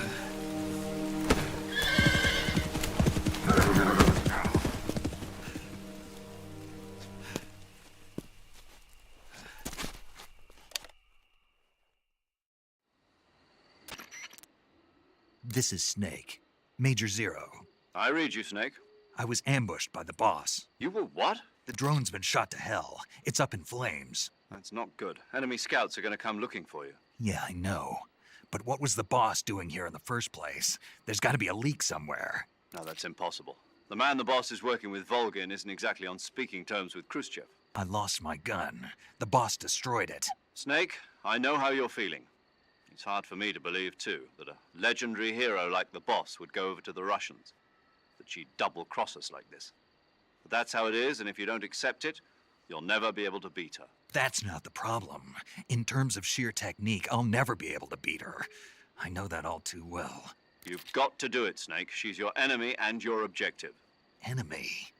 We were together for 10 years, and now you tell me she's my enemy? Enough. Hurry to the factory where Adam is waiting. Scouts have probably already been sent out to investigate the explosion. You've lost your weapon, right? That means you've got no chance of winning in a battle situation. Whatever you do, don't let them see you.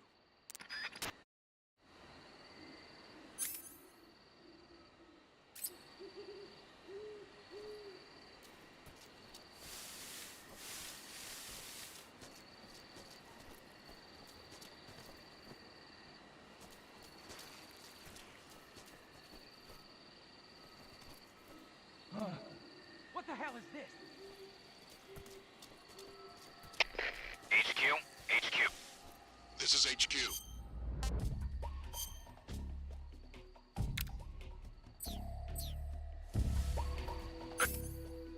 Patrol here. We have evidence of an enemy intruder. Commence alert formation. Acknowledged. Sending reinforcements. Use extra caution.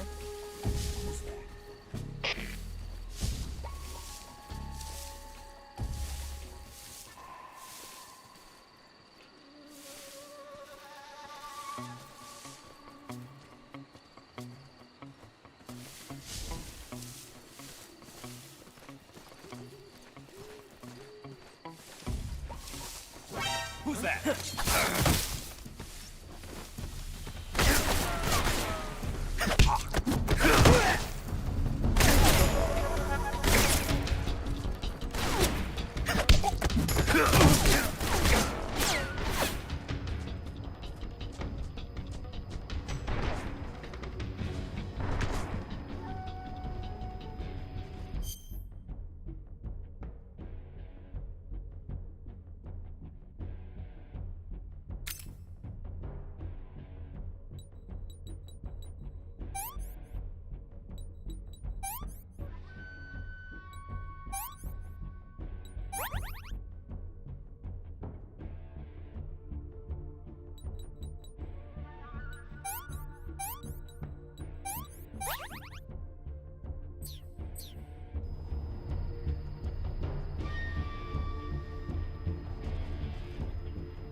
I see him.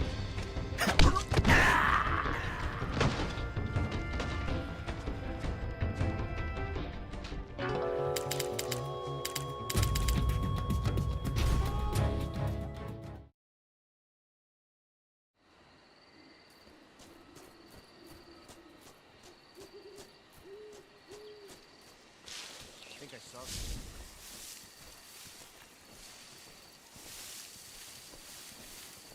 Huh. Guess I'm seeing things. I see.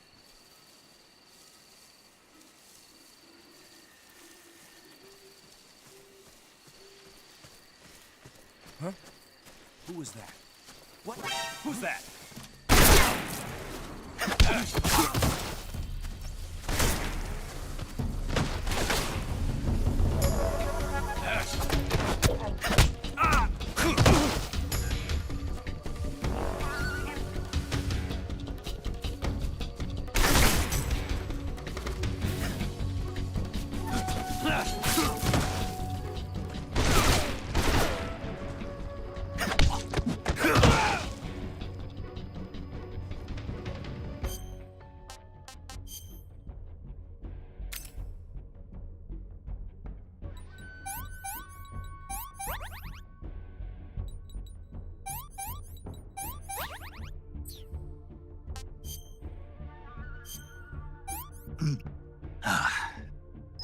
Sick.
down here after all.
Speak.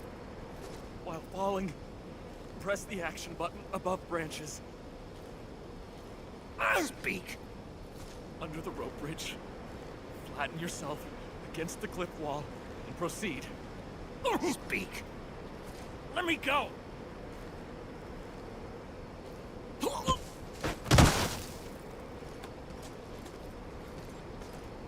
Who's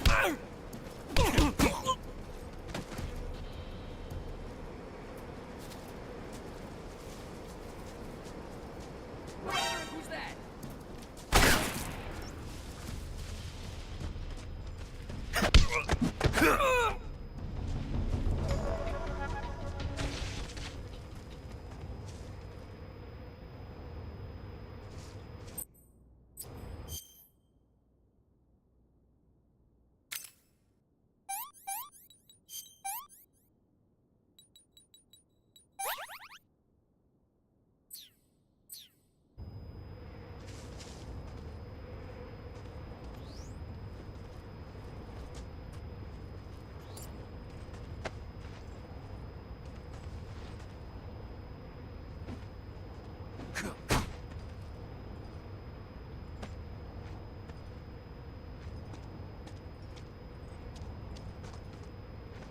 We're under attack. Who's that?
at the engine. They'll hear us. Are you the agent they sent? Are you Adam? I thought you were supposed to be a man. Adam couldn't make it. All right, say the password. Who are the Patriots? Who are the Patriots? Answer me!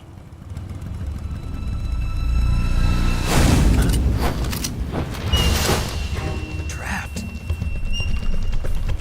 Get down!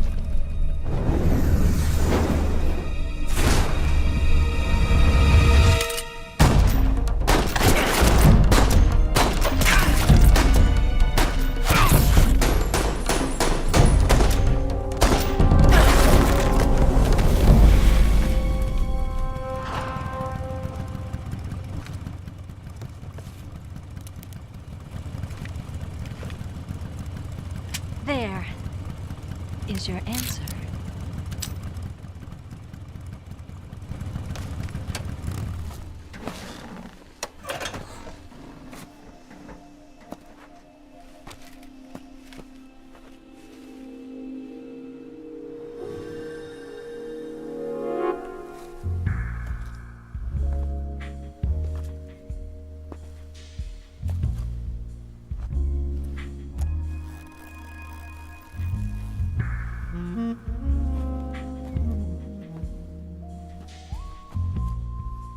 The name's Eva.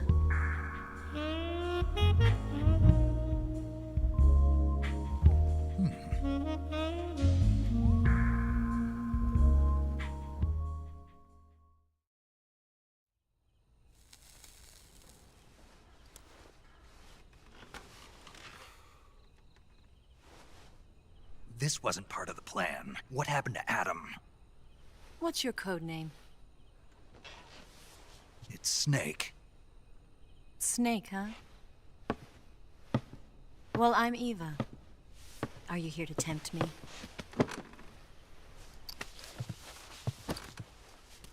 What happened to Adam? Colonel Volgin is a very suspicious man. He decided Adam wasn't the right person for this mission. And you were? Yes. Why? Because I can do things he can't. I heard you used to be a codebreaker for the NSA. I was. 4 years ago, I defected to the Soviet Union with Adam. Mauser military. The broom handle. It packs quite a punch. Nice to have when you're on a bike. You held it sideways and used the muzzle jump to create a horizontal sweep. That was impressive. Bet you've never seen that technique in the West. It's imitation, isn't it? Yeah. It's a Chinese Type 17 pistol. Around here, even that's hard to come by. Don't worry, though. The one I've got for you is American-made.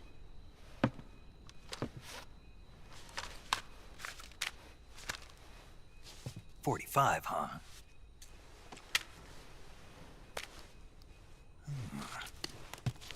Incredible. Do you like it? The feeding ramp is polished to a mirror sheen. The slide's been reinforced, and the interlock with the frame is tightened for added precision. The sight system is original too.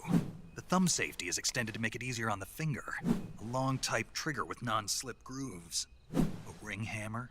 The base of the trigger guard's been filed down for a higher grip. And not only that, nearly every part of this gun has been expertly crafted and customized.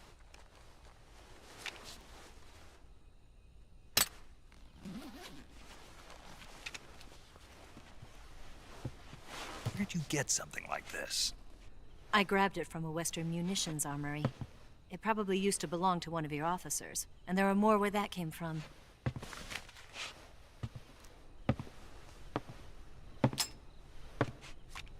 You had this with you, didn't you?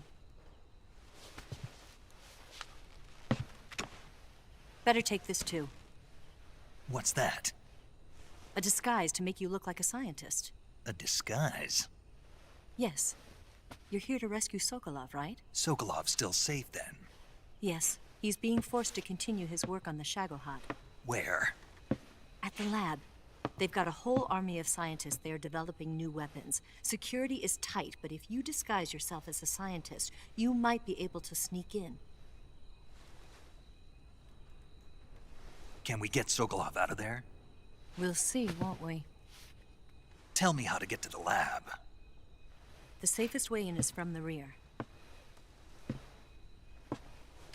First, you'll need to head north through the jungle. You'll come to a heliport used for shipping materials.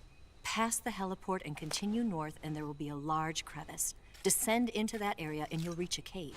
Move through the cave and you will arrive at a mangrove swamp. After the swamp, there'll be a warehouse. Make your way through the warehouse and you'll come out just south of the lab. Got it. And just what are you doing there? In close-range combat, a knife can sometimes be more useful than a gun.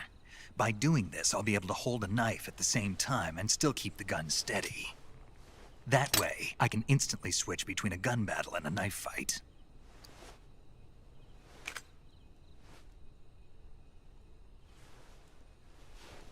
Right, let's get going. Wait a minute. What now? You must be tired. Why don't you take a little rest? I'll be fine.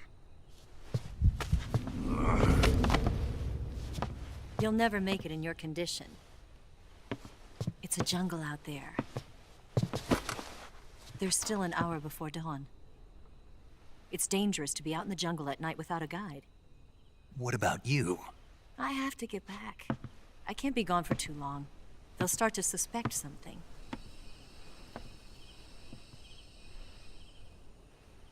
Don't worry. I'll keep you updated over the radio. That's it? My orders are to provide you with information. Nothing more. You look disappointed. All right, then. I'll do something special for you.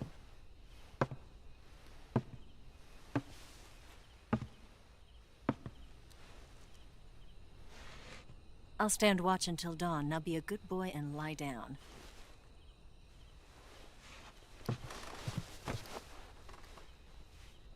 What's the matter? I don't know you well enough to trust you. How well do you have to know me to trust me? I don't know if I can trust anybody.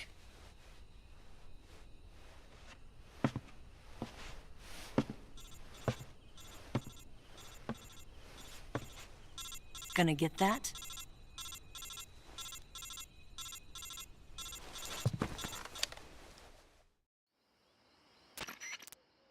She's right, Snake. You should get some sleep. Although in your condition, you really ought to be back in the ICU. Whenever you save the game and quit, you'll go to sleep. Sleeping allows you to gain back stamina naturally. Depending on how long you sleep, you may also recover naturally from sickness and injury. When you're tired or hurt, the best thing to do is just get some sleep. So do yourself a favor and take a nap. Doctor's orders, okay? Yeah, okay.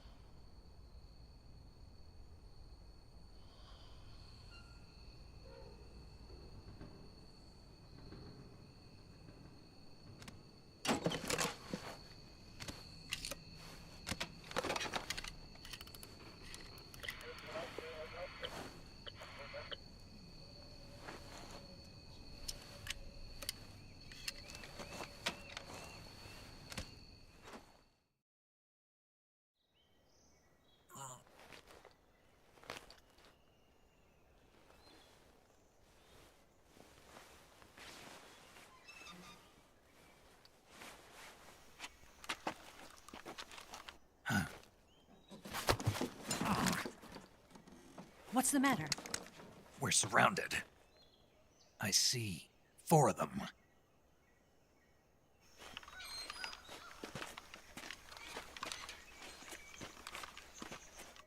We've got company. It's the Ocelot unit. Let's get out of here. Hurry. Don't forget your gear. Here, give me a hand.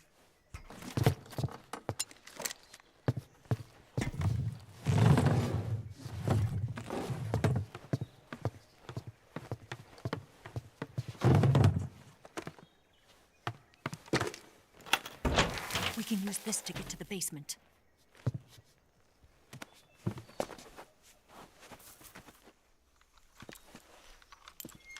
Damn it!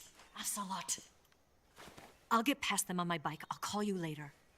Okay, I'll keep them busy. Huh? Don't go dying on me now.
been waiting for this moment.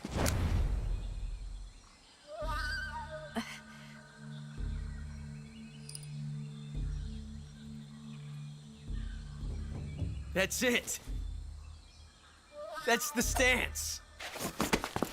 I don't think so. What?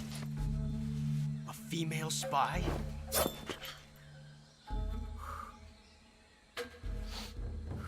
This bitch is wearing perfume. Stay where you are. I've had enough of your judo. I see you've got yourself a single-action army. That's right. There'll be no accidents this time. You call that an accident? Well, it wouldn't have happened if you hadn't been showing off. What did you say? It's a nice gun, I'll give you that. But the engraving gives you no tactical advantage whatsoever. Unless you were planning to auction it off as a collector's item. And you're forgetting one more very basic thing. You don't have what it takes to kill me. We'll see.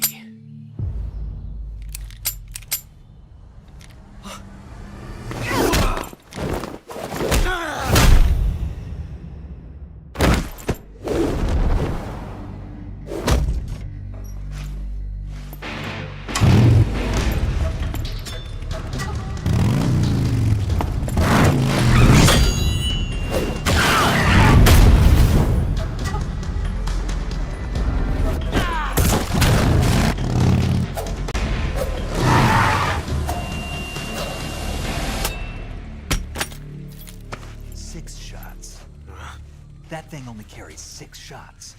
The Makarov carries 8. You have to get a feel for how many you have left.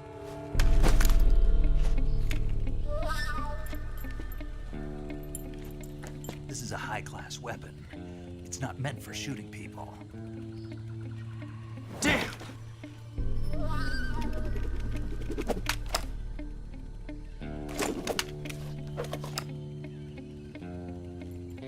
This isn't over yet.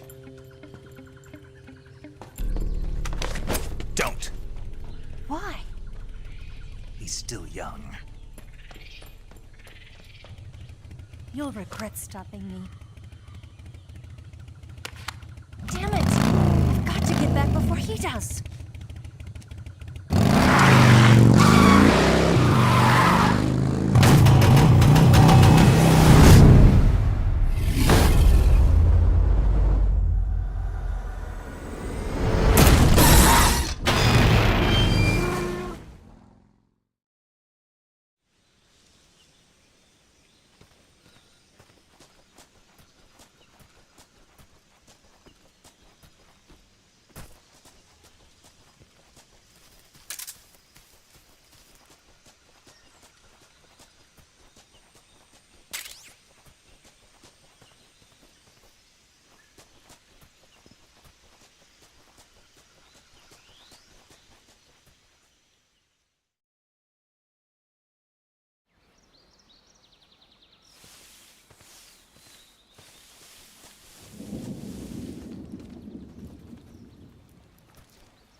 Wow, you caught a coral snake.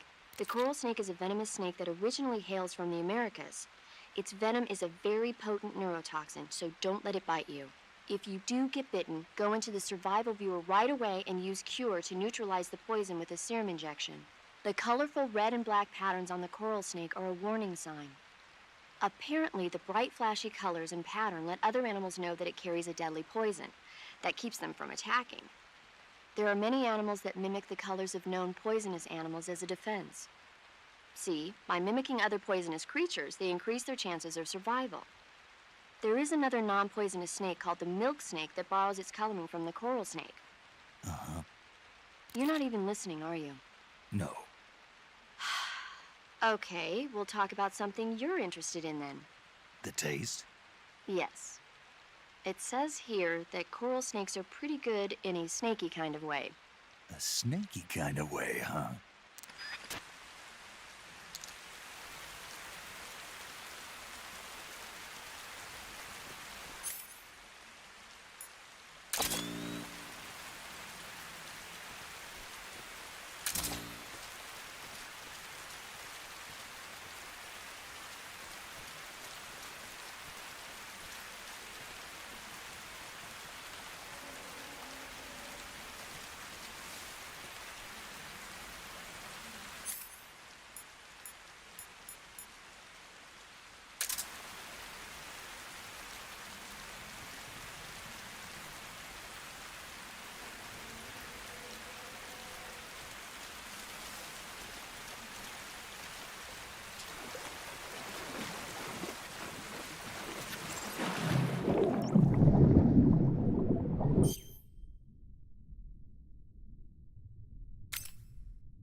Snake, are you there?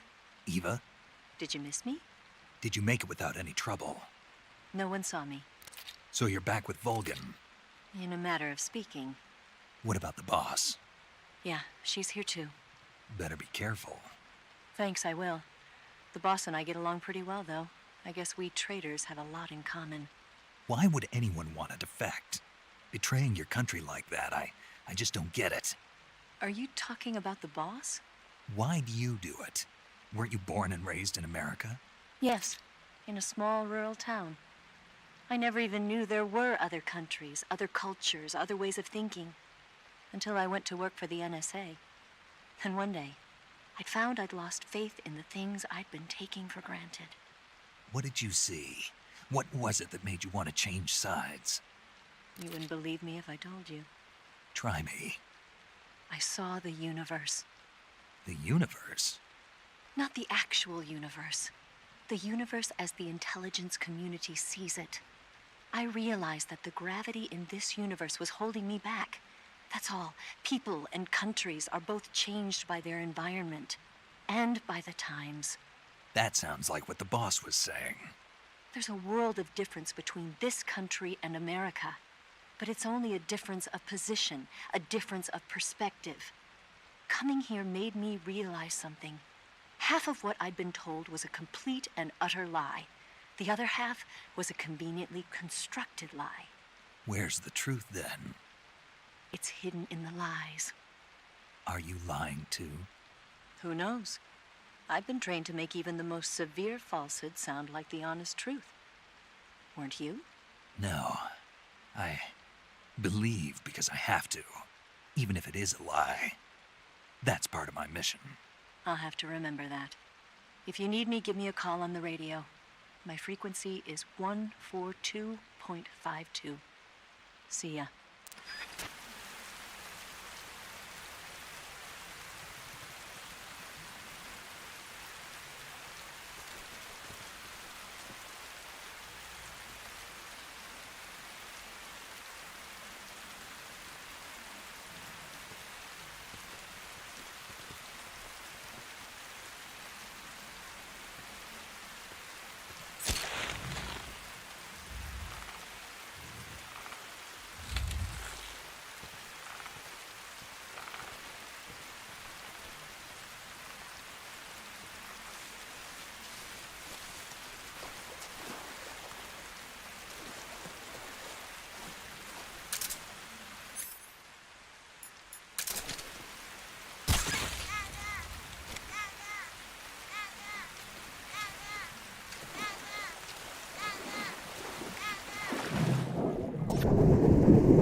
Hey, this works.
I see you've caught yourself an arowana. The arowana is an ancient fish that lives in tropical freshwater areas. Because of its large size, I don't think you'll be able to capture one alive. Ancient fish like the arowana are living fossils. They've hardly changed their form since the Devonian and Jurassic periods. Other ancient fish besides the arowana include the coelacanth, the starlet, and the knifefish.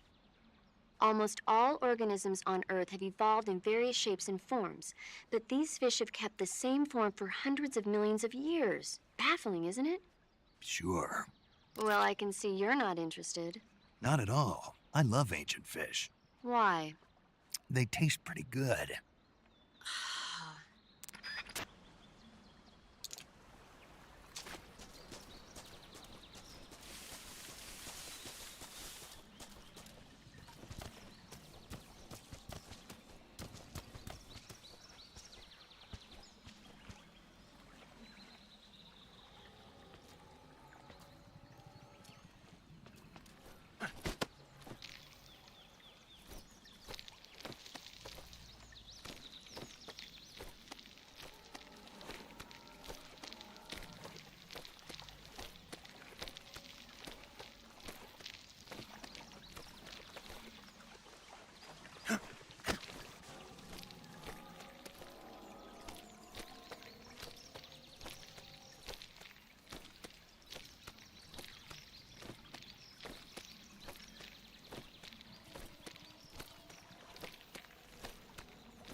Speak. The bottomless swamp. Keep moving.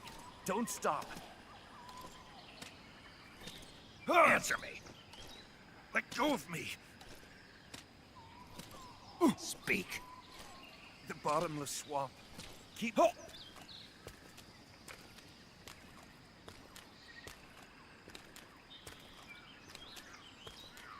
Speak. Let go of me.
HQ, please respond. This is HQ. Patrol here. We're being attacked. Enemy position unknown. Going into high alert. Acknowledged. Sending reinforcements. Use extra caution.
HQ. Patrol here. Unable to locate the problem. Understood. Return to your position.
Huh?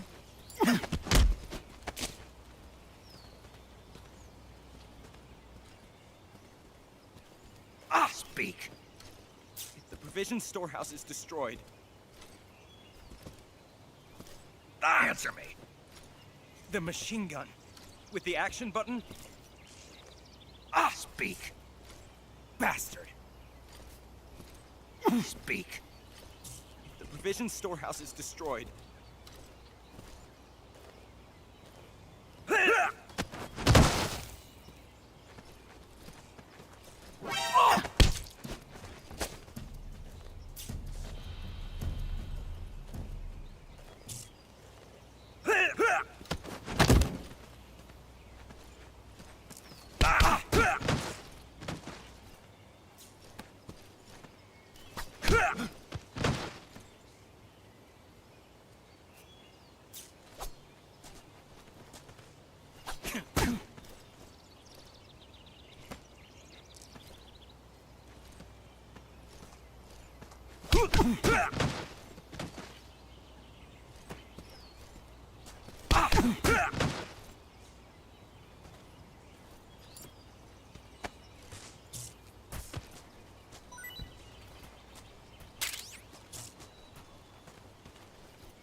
HQ, respond. This is HQ. Patrol here.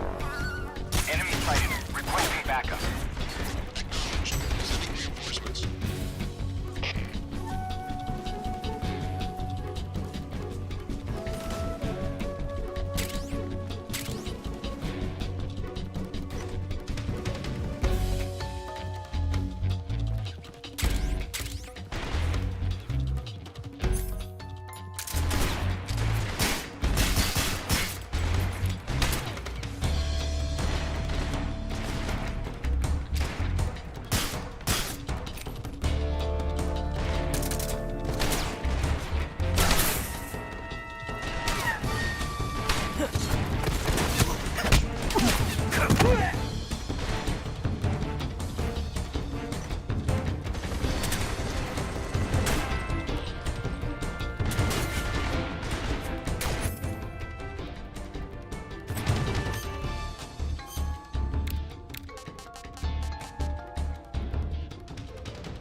Huh? Ah!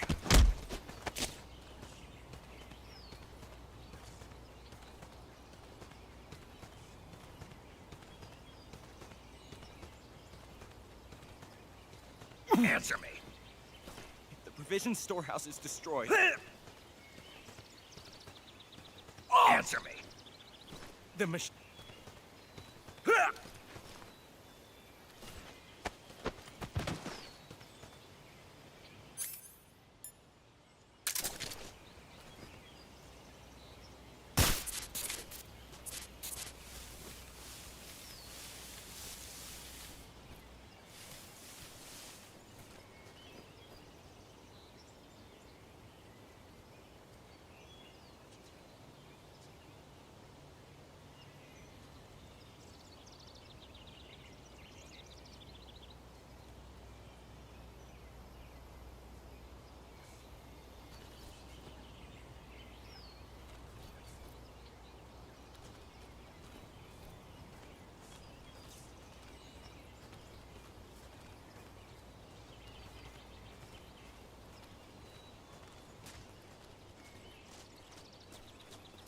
I think I saw something.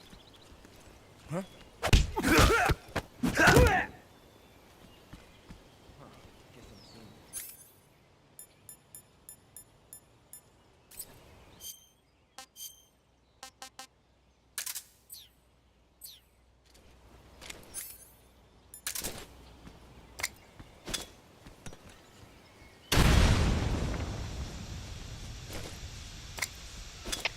HQ, respond. This is HQ. Patrol here. We're under enemy fire. Enemy's position is unknown. Going into alert formation. Acknowledged. Sending reinforcements. Use extra caution.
What's wrong?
What can I say?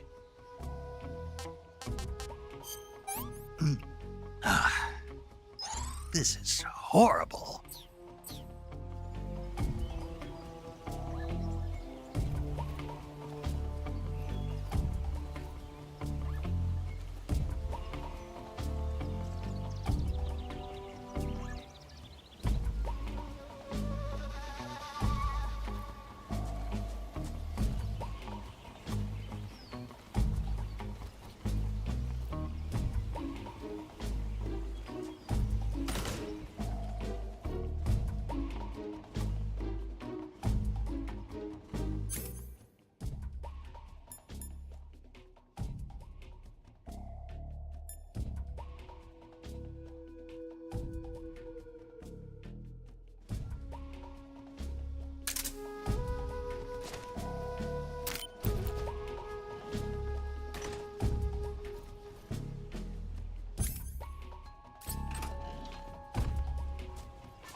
Understood. Return to your position.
What's wrong?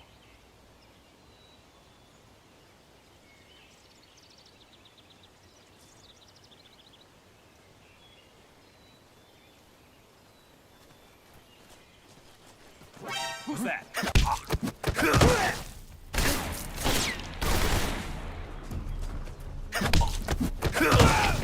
HQ, please respond. This is HQ. Patrol here. Enemy sighted. Requesting backup. Acknowledged. Sending reinforcements.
still nearby. Pursue and engage him.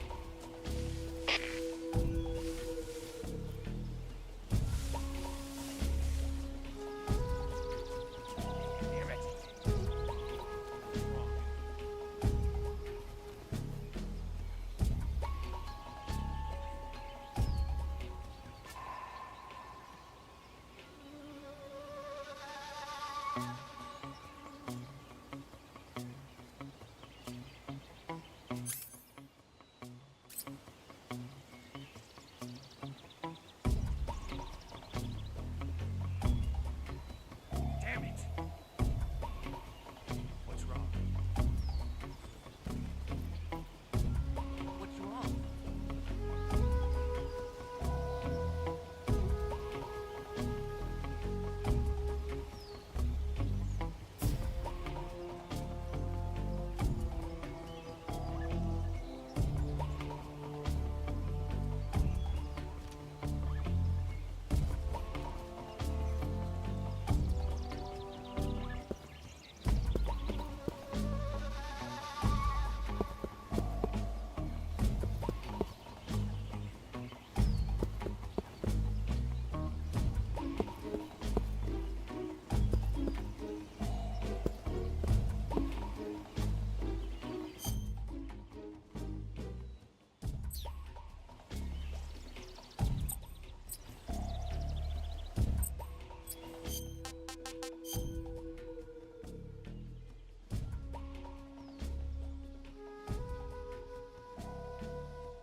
Understood. Return to your position. Damn it.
Huh? Who's that? What's going on? HQ, please respond. Patrol here. Requesting backup.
I see him.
HQ, please respond. This is HQ. Patrol here. We've lost sight of the intruder. Going into high alert. Acknowledged. The enemy is still nearby. Pursue and engage him.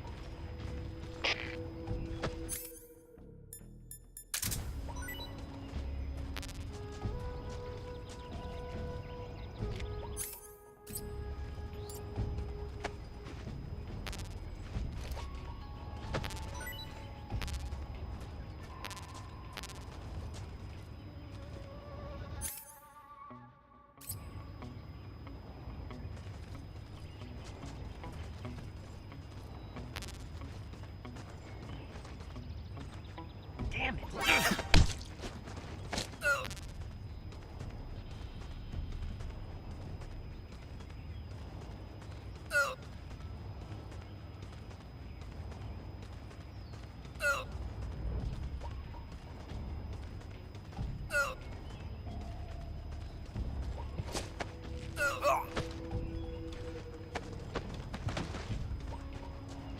Who's that? What's going on?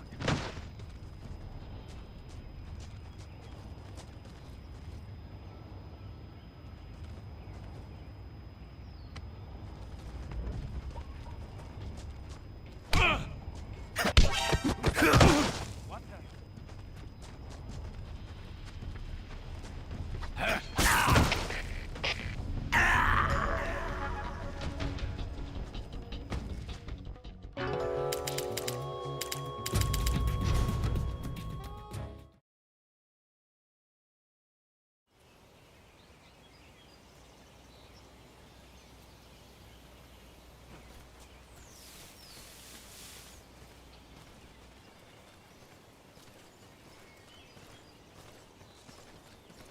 Huh?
What can I say?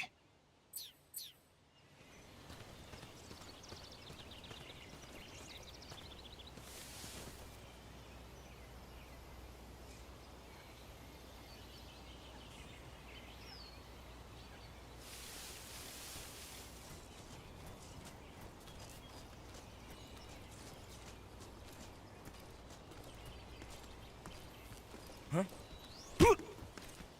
Who's that? What the?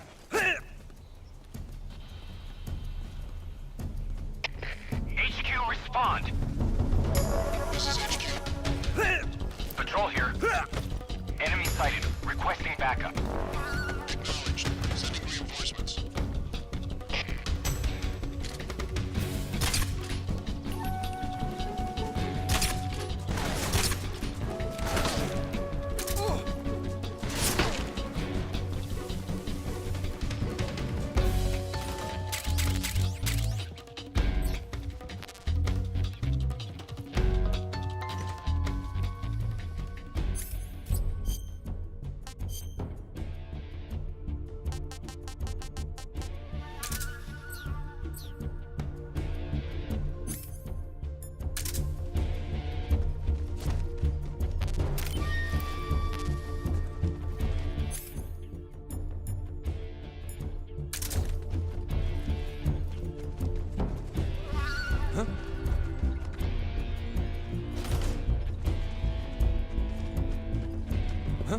I see him.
This is HQ. Patrol here. We've lost sight of the intruder. Going into high alert. Acknowledged. The enemy is still nearby. Pursue and engage him.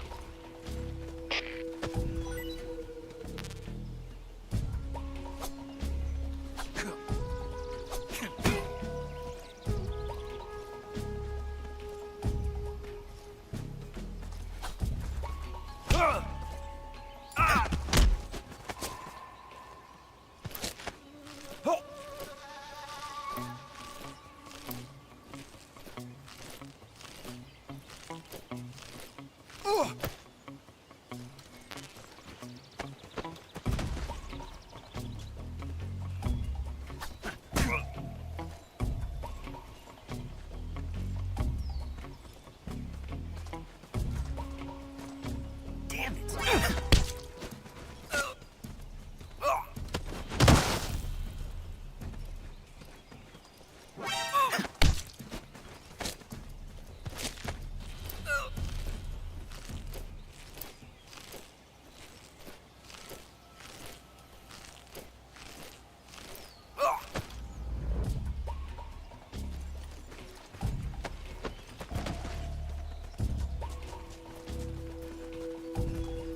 What's wrong?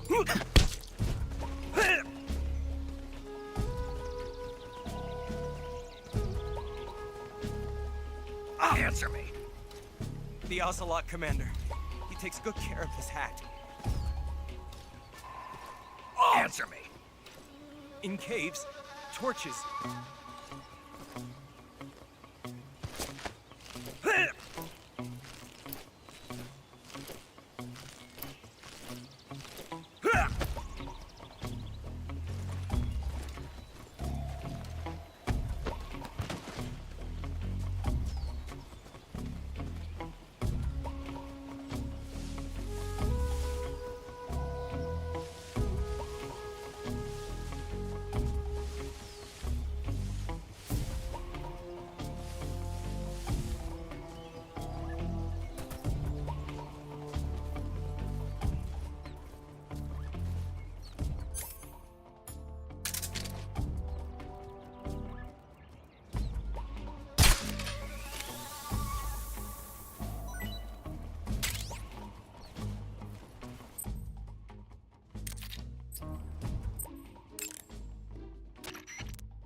I see you caught yourself a rat. The rats in that area are the descendants of wild Norway rats that were domesticated by humans as pets and lab animals. They're not poisonous, and I don't think they'll attack you, but they're quick little creatures, so you might have a hard time catching one. Uh-huh. So how do they taste? Snake? What? They're rats. I know what they are. Do they taste okay? The guide says they're not that bad. Good enough for me. Ugh.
What's wrong?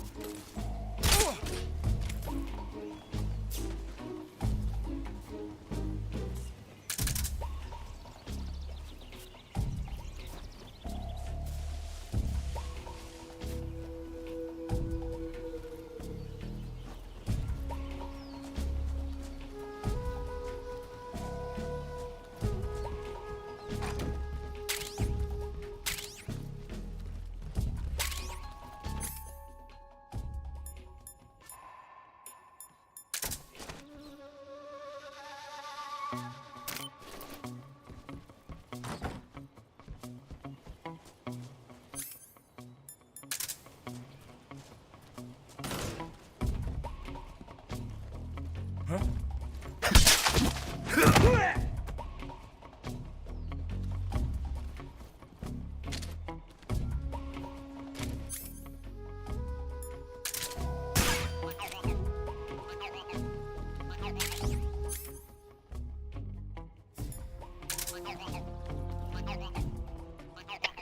HQ, please respond.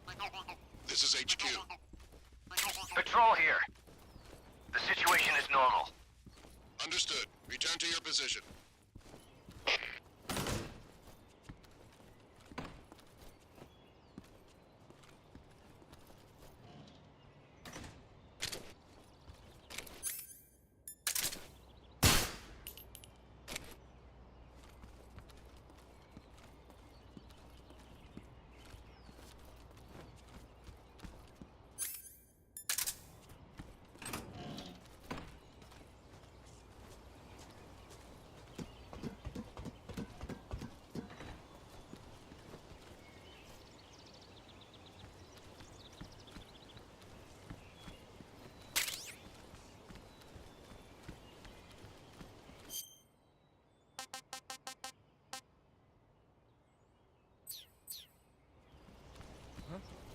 Who was that?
HQ, please respond.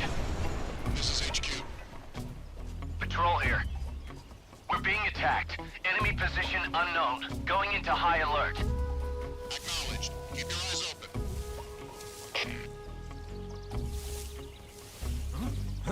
Who's that?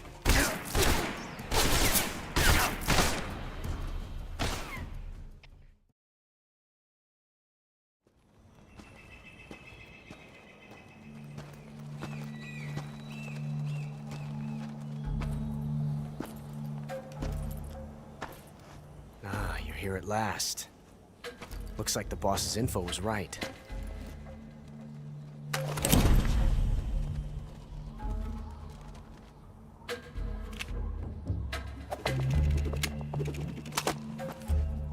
Twice now you've made me taste bitter defeat.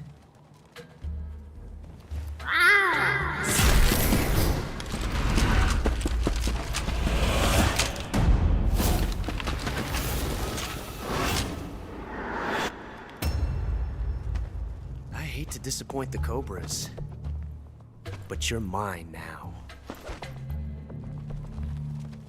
All of you, leave us.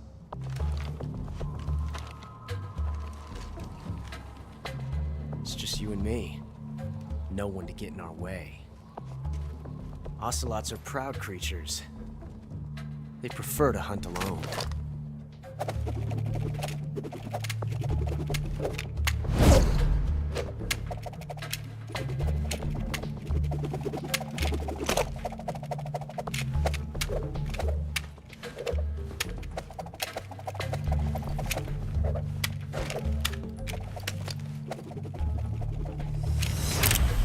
Shots.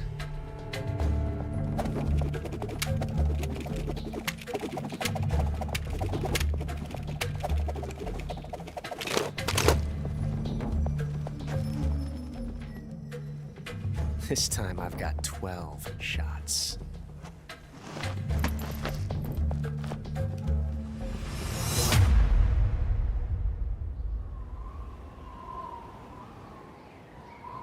Okay. Draw!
This is horrible.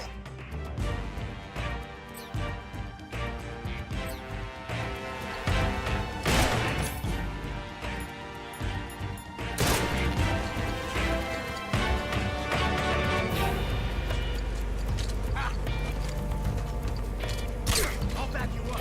Shoot him! Stay out. Sorry, sir.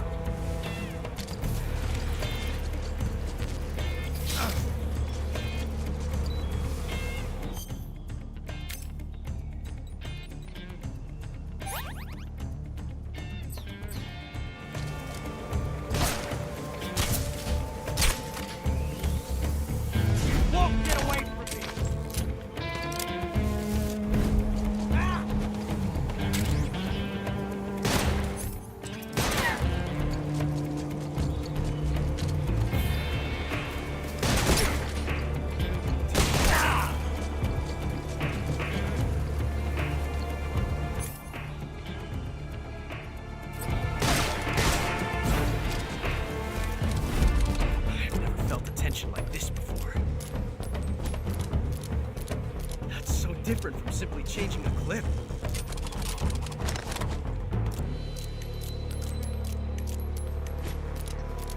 This reload time is exhilarating.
Felt a tension like this before.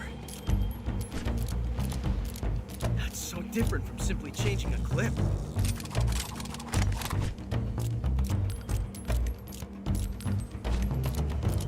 This reload time is exhilarating.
Like this before. That's so different from simply changing a clip.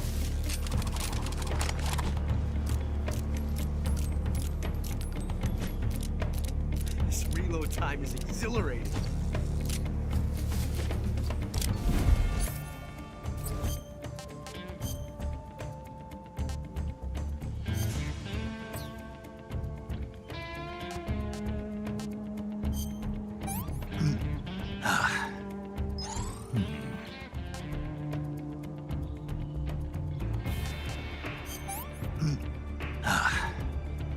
This is horrible.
found us.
You were lucky.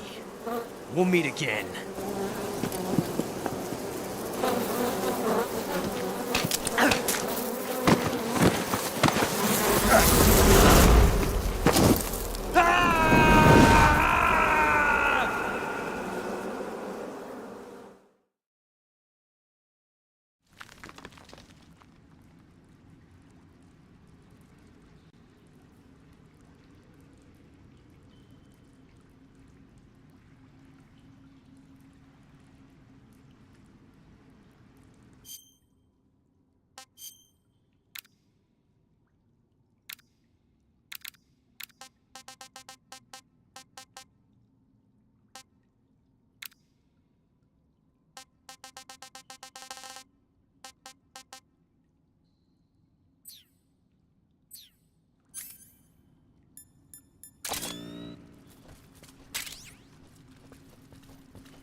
I see you've caught a king cobra.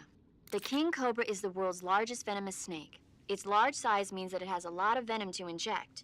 One bite is supposedly enough to kill an elephant. And it's extremely vicious as well, so watch out. If you get bitten by a king cobra and injected with venom, your life will start to decrease rapidly. As soon as you're bitten, go into the survival viewer and use Cure to give yourself a serum injection. The king cobra's diet consists mostly of other snakes. Be careful, or you might end up as its next meal. Got it. So... What? How does it taste? Yep. Ugh. It seems you're the one whose diet consists of other snakes. You're making me blush. The guide says they taste just fine. Ugh.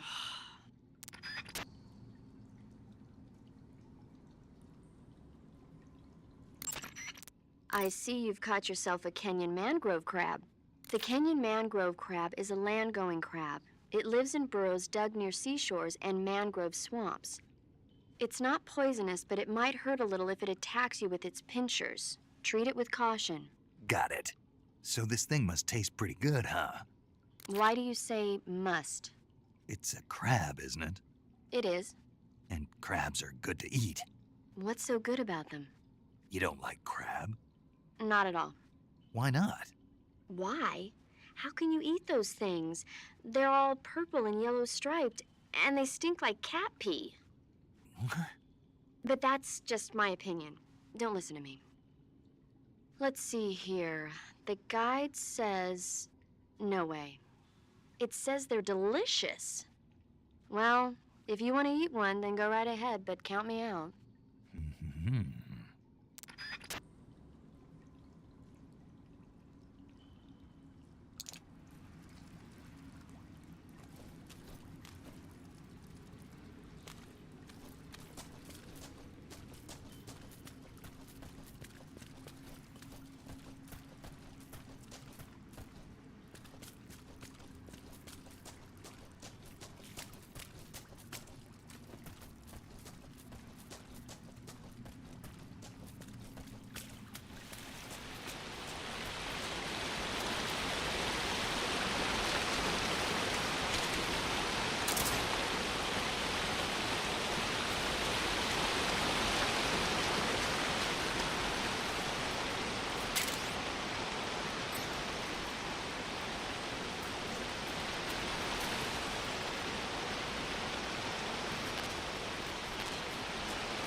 I see you have a calorie mate.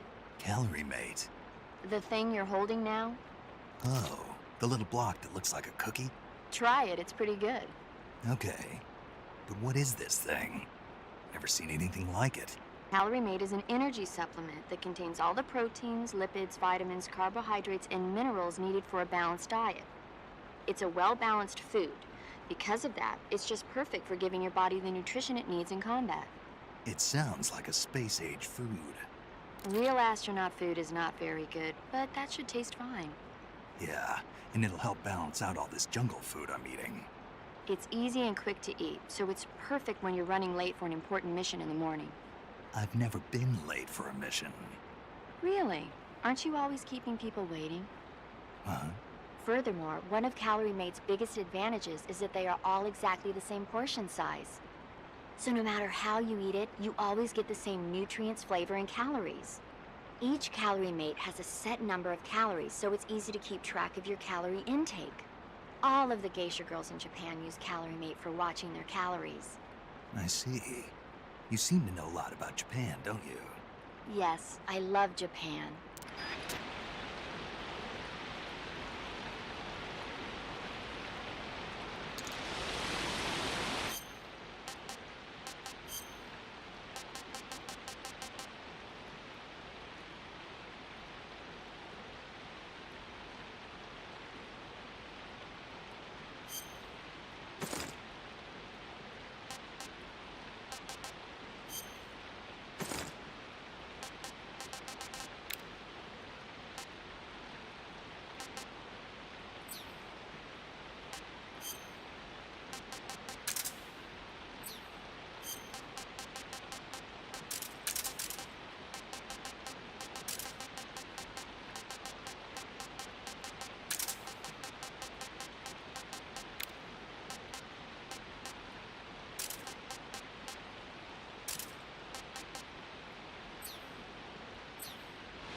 I see you found some Russian glow caps. The Russian glow cap is a kind of luminescent fungus, a mushroom that glows in the dark. Why would a mushroom glow in the dark? It's bioluminescent, just like a firefly. It uses the so-called luciferin luciferase reaction. To put it simply, luciferin reacts with luciferase in the presence of magnesium 2+ ions, breaking it down into oxyluciferin and carbon dioxide. The carbonyl groups in the oxyluciferin are initially in an electrical excited state. When they return to their base state, they give off light. Did you get all that? Not really. Oh. By the way, does that mushroom recharge your batteries when you eat it? Huh? I mean, it seems like if you ate a glowing mushroom, it might recharge your batteries or something. Snake, your batteries are organic batteries. They produce electricity by utilizing the potential difference between cells.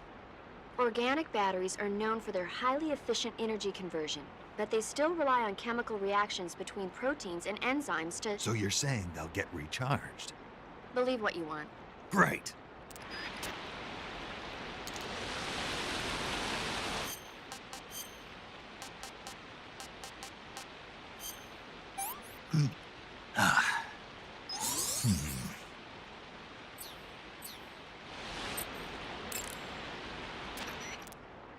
Paramedic. What's up? You were right. About what? I ate a Russian glow cap and it charged up my batteries. Huh? What's wrong?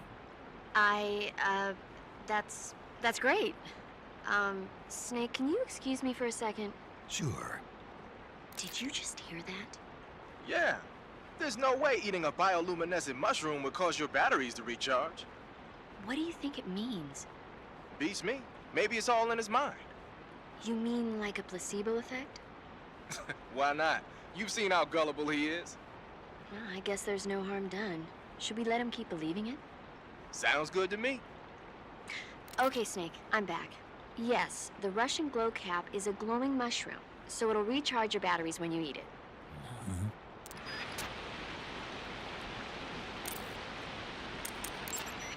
Yo! You're Snake, aren't you? And you're Sigint? None other. I heard that you're an expert on weapons, equipment, and cutting-edge technology. Close. Huh? I am the expert on weapons, equipment, and cutting-edge technology. Ah. I'm the guy that designed your trank gun, active sonar, and motion detector. If you want to know anything about weapons or equipment you find in the field, just send me a message and ask. Later.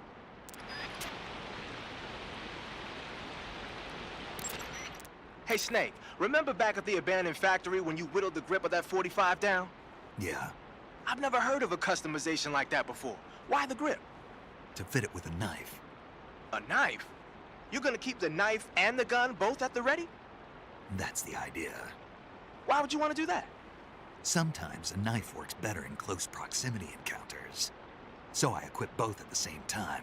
That way I can switch back and forth in an instant. Badass. So that's that. CQC. Sounds like the Cobra unit's members' names came from the specific emotions they each carry into battle. Emotions? Yeah. For unbearable torment, the pain. For true oblivion, the end. For infinite rage, the fury. For absolute terror, the fear. And for unsurpassed bliss, the joy. The joy? It's another name for the boss, because of the joy she feels in battle, I suppose. Ah. During the war, she had a partner named the Sorrow. Sorrow and joy. They say there couldn't have been a more perfect pair. The Davy Crockett's that the boss took with her when she defected are mortars that fire nuclear warheads. They're named after Davy Crockett, the hero who died defending the Alamo in the Texan War of Independence. Remember the Alamo? That's right. The warheads are equivalent to between 10 and 20 tons of TNT. Every building within 150 yards of the hypocenter is completely obliterated. But the warheads the boss had with her were some kind of experimental super bomb. So they're actually even more powerful than that. I don't even want to think about what happened if she used it again. Snake, you know what you have to do. Yeah, I know. Ah, you're using the survival knife. Yeah, this thing provides me with all the bare essentials I need to survive in the field. Hey, wait. What'd you do with the knife I made you? That was a work of art. It had matches and fish hooks and thread and stuff in the grip. Sorry to have to tell you this, but that thing is useless in a fight. No way. Really? Yeah, when the grip is hollowed out like that, there's not as much space to stabilize the blade. So the joint between the blade and the grip is weaker. That makes it easier to break. I get it. You're right. With your knife, you don't have to worry about it breaking no matter how much you swing it around. So the important thing is durability. Man, I gotta write this stuff down. Next time, I'll make it so the matches and fish hooks go in the sheath instead. Huh. Haha. So you're wearing the black camouflage. The black uniform isn't really camouflage. It was intended to have a psychological shock effect on enemies in hostage rescue operations and stuff like that. But it should also make you pretty hard to see if you wear it in a dark environment. And it might also work on black, earthy surfaces like you'd find in swamps. So, you're wearing woodland face paint. The woodland paint is most effective in forest environments. It'll work best if you use it when infiltrating forest areas. Pattern clothing, face paint, tactical movements. These are the elements of camouflage that will allow you to deceive your enemy. To camouflage yourself, first check out the survival viewer. Then select camouflage and make sure and choose something that'll match your surroundings. Your field uniform is not just a set of threads to wear.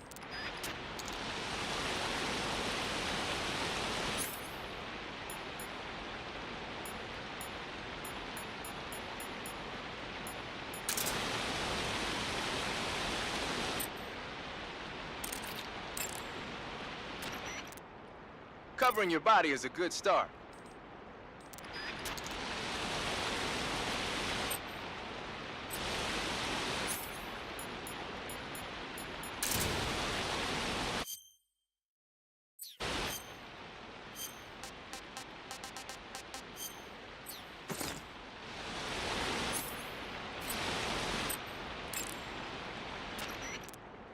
A torch?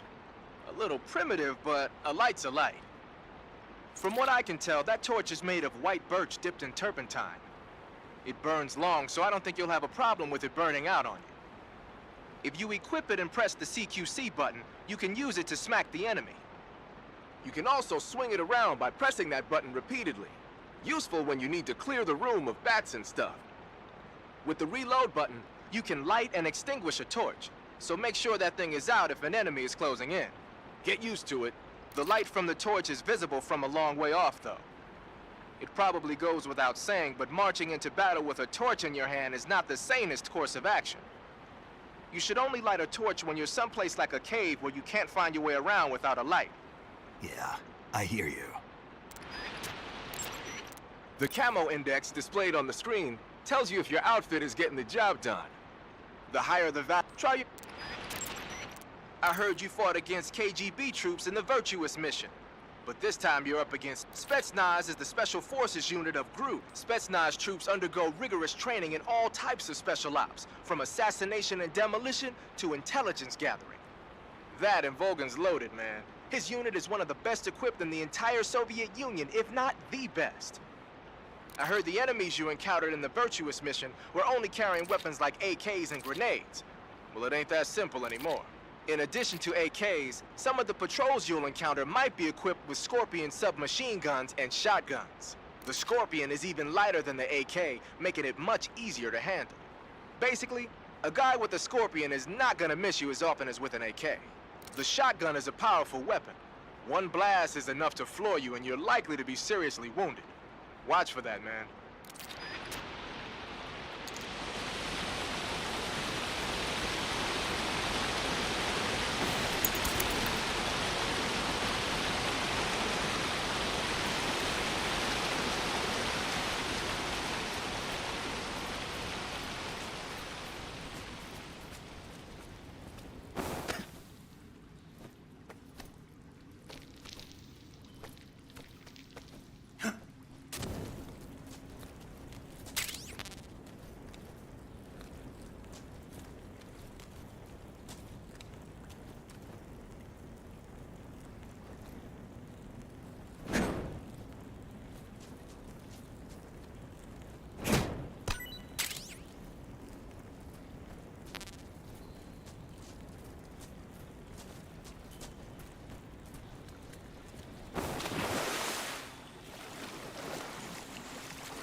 I see you've caught yourself a Taiwanese cobra. The Taiwanese cobra is native to Taiwan and southern China. It's quite vicious and carries a potent neurotoxin in its fangs. Be careful. If it bites you, go into the survival viewer immediately and use the cure option to inject yourself with serum. Sounds interesting. Don't ask me. Huh? The guide doesn't say. If you absolutely have to know, then you'll just have to try it yourself and see. I didn't say anything. But you were going to ask, weren't you? About the taste? Maybe.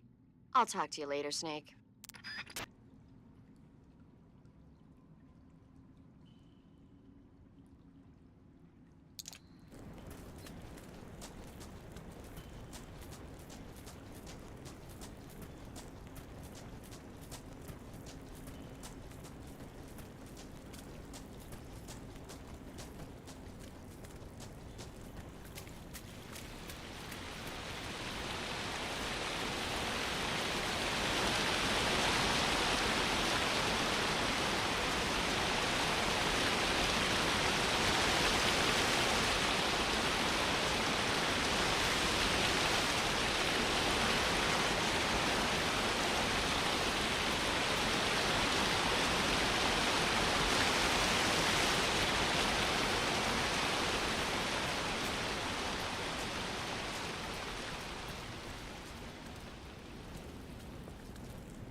I'm gonna puke.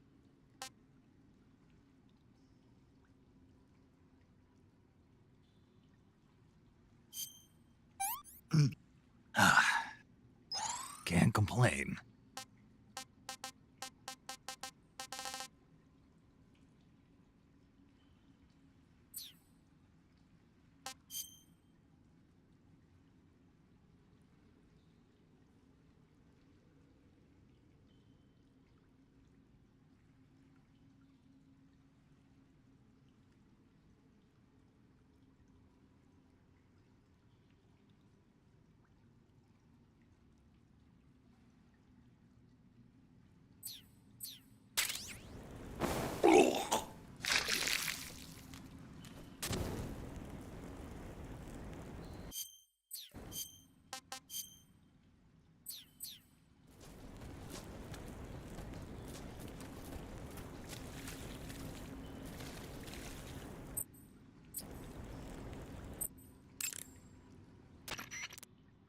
I see you caught an Otten frog.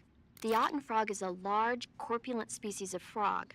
They're known as a delicacy, so it might be worth catching them for food. The Otten frog was originally found only on Amami Oshima in Japan. Frogs usually have 4 toes on their front legs, but the Otten frog is unique in that it has 5. Got it. By the way, you said they were known as a delicacy, right? Right. So that means they must taste pretty good, huh? I guess so. I hear that in Japan, Otten frog sashimi and sukiyaki are popular dishes. Really? Yeah. Japan, huh? That place is starting to sound better and better. I see you've caught a vampire bat. The vampire bat bites its victims and sucks their blood. Got it. Speaking of bats... Just save it. Huh? I know you're gonna talk about vampire movies, Attack of the Vampire Donuts, or Dracula versus the Space Hippos, or something like that. Actually, I was going to say that bats are known to use supersonic waves to sense their surroundings. Oh, Bats use supersonic waves to sense their surroundings, so you might be able to keep them away by blasting them with a special kind of sound wave. Alternatively, you could try equipping a torch and waving it around with the CQC button. Snake, do you hate vampire movies? What? Just now, you sounded like you really hated them. I did? Yeah, Oh. Well, no one really likes them, do they? some people do. Like you. Yeah, they're fascinating, you know? Like the movie Dracula. Don't say it. Why not? Just don't. Are you afraid? What? You're afraid of vampires, aren't you? Don't be ridiculous. But Listen, there are no such things as vampires. They're just a stupid, made-up legend. Even if they do seem real sometimes. well, sure. You think I'd be afraid of something like that? No. Exactly. Right. I'm not afraid of vampires. Uh-huh. It's just that whenever somebody starts talking about vampires, I end up dreaming about them that night, and I don't need that right now. That's all. Okay. I see you've got yourself a ration. Rations are portable meals carried by Soviet soldiers. I've heard some nasty stories about how they taste. It looks like the rumors are true. Great. Hey, you should be grateful. Those things are designed to last. No matter how long you keep a ration, it'll never go bad. And they're surprisingly good for you, too. I'd take a snake over this any day, even if it's a little rotten. You are hopeless. By the way, Snake, What? you know the Ocelot unit commander? Ocelot? Yeah, that's not his real name, is it? I wouldn't think so. Is it a code name? You mean like snake? Yeah. Maybe. Why? Is that strange? No, I was just wondering why he's called Ocelot. Why's that? Well, I looked it up, and it turns out the ocelot is a wild cat whose habitat stretches from the southern U.S. down to northern Argentina. They live in a variety of different environments, from tropical rainforests to savannas. The biggest ones can grow up to 1 meter in length. They're normally solitary creatures, and their diet consists mainly of small animals and fish. During the day, they sleep up in the trees, but at night... Yeah, paramedic. Oh, right. So the ocelot is an animal that lives on the American continent. But then I wondered, why would a Soviet officer be using the name of an American wildcat? Good question. Maybe it's because he's fast and agile like an ocelot. Yeah, maybe you're right. But why'd you go to all the trouble of looking it up? Because I was curious. Was it helpful?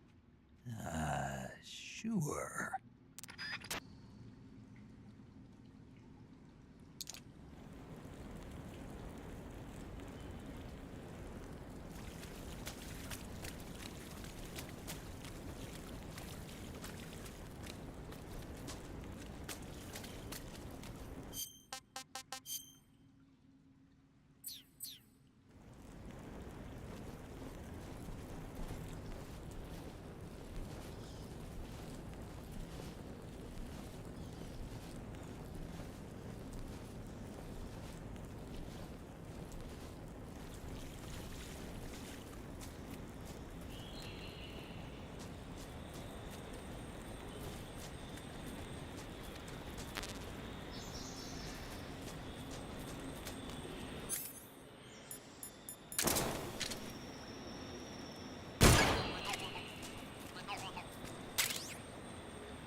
pretty tasty.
That's tasty.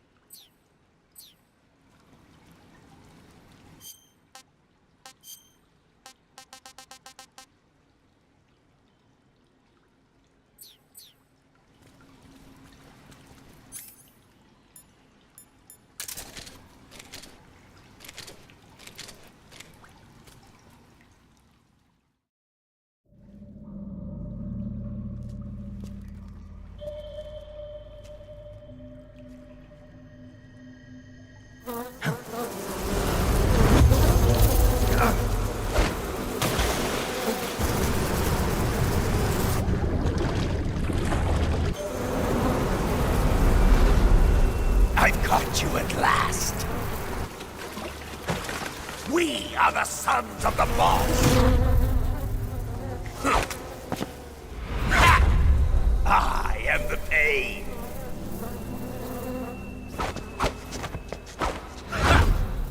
I will guide you to a world of anguish beyond your imagination.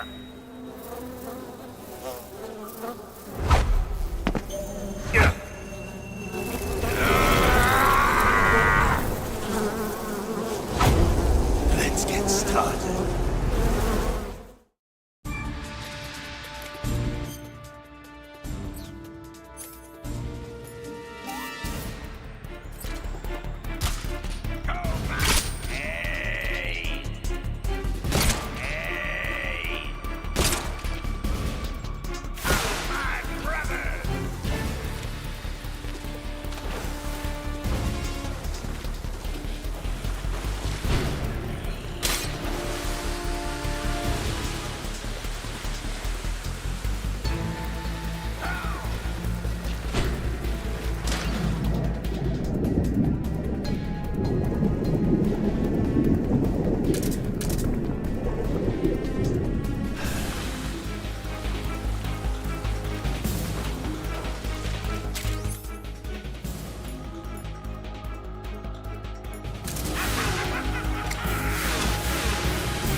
Hey, this works.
Pretty tasty.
pretty tasty.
Hey, this works.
Pretty tasty.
got yourself an AK-47, huh? The AK-47 is the official assault rifle of the Soviet Army. The first model was completed in 1946, and in '49, it beat out all its competitors to become the standard assault rifle of the Soviet military. It uses 7.62 millimeter by 39 rounds developed in 1943, and a 30-round box magazine originally designed for a different assault rifle. You can aim it from the shoulder by readying it with the aim button and pressing the first-person view button. It's sturdy and extremely reliable with high power and precision. There's no better assault rifle in the world.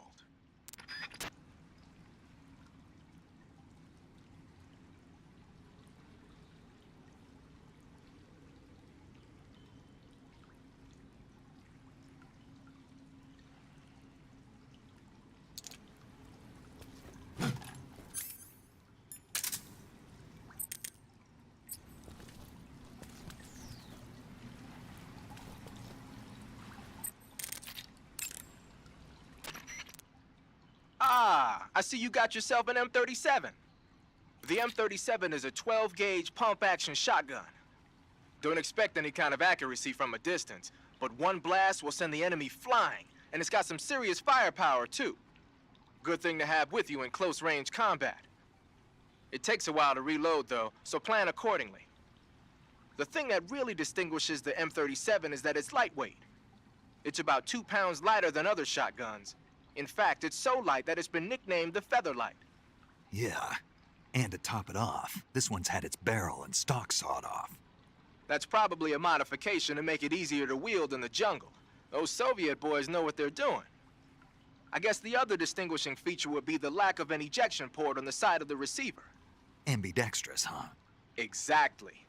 It's been designed so you can use it left-handed or right-handed with equal ease. But that's not all. The low number of apertures means that it won't get jammed up as much with mud and dirt when you use it out in the field. This weapon is made for the jungle. Good to know.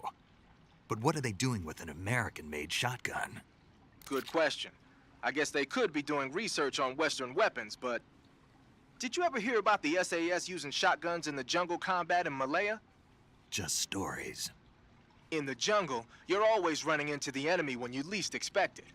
The SAS found the shotgun to be extremely effective, delivering massive firepower in a short period of time.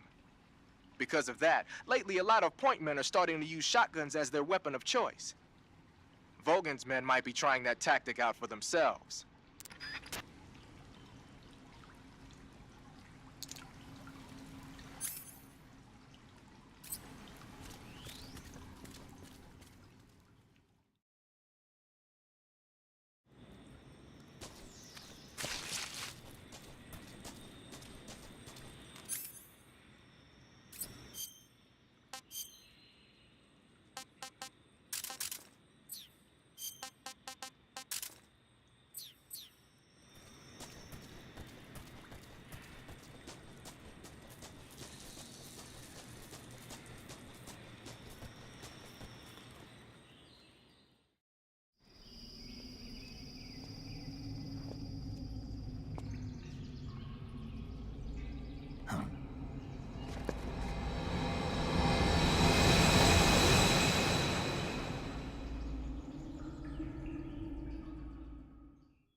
Hey, this works.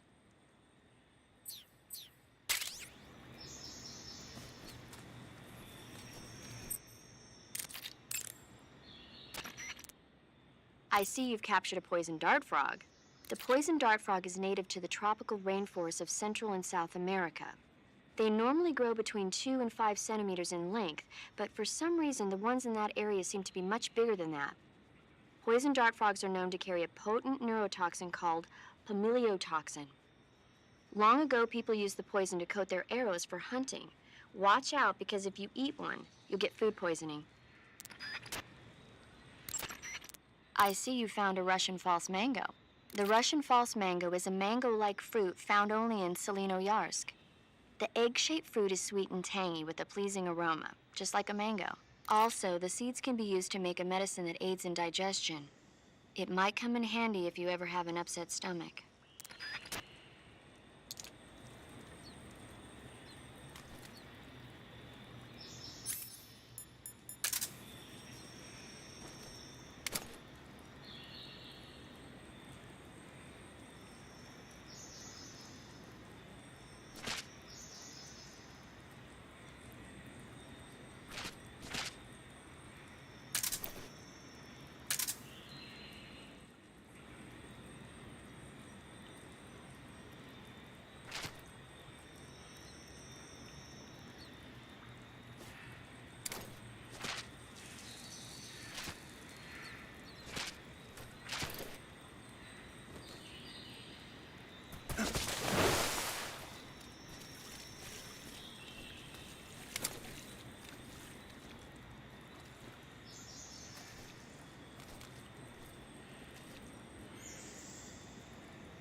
Being attacked. Enemy position unknown. Going into high alert.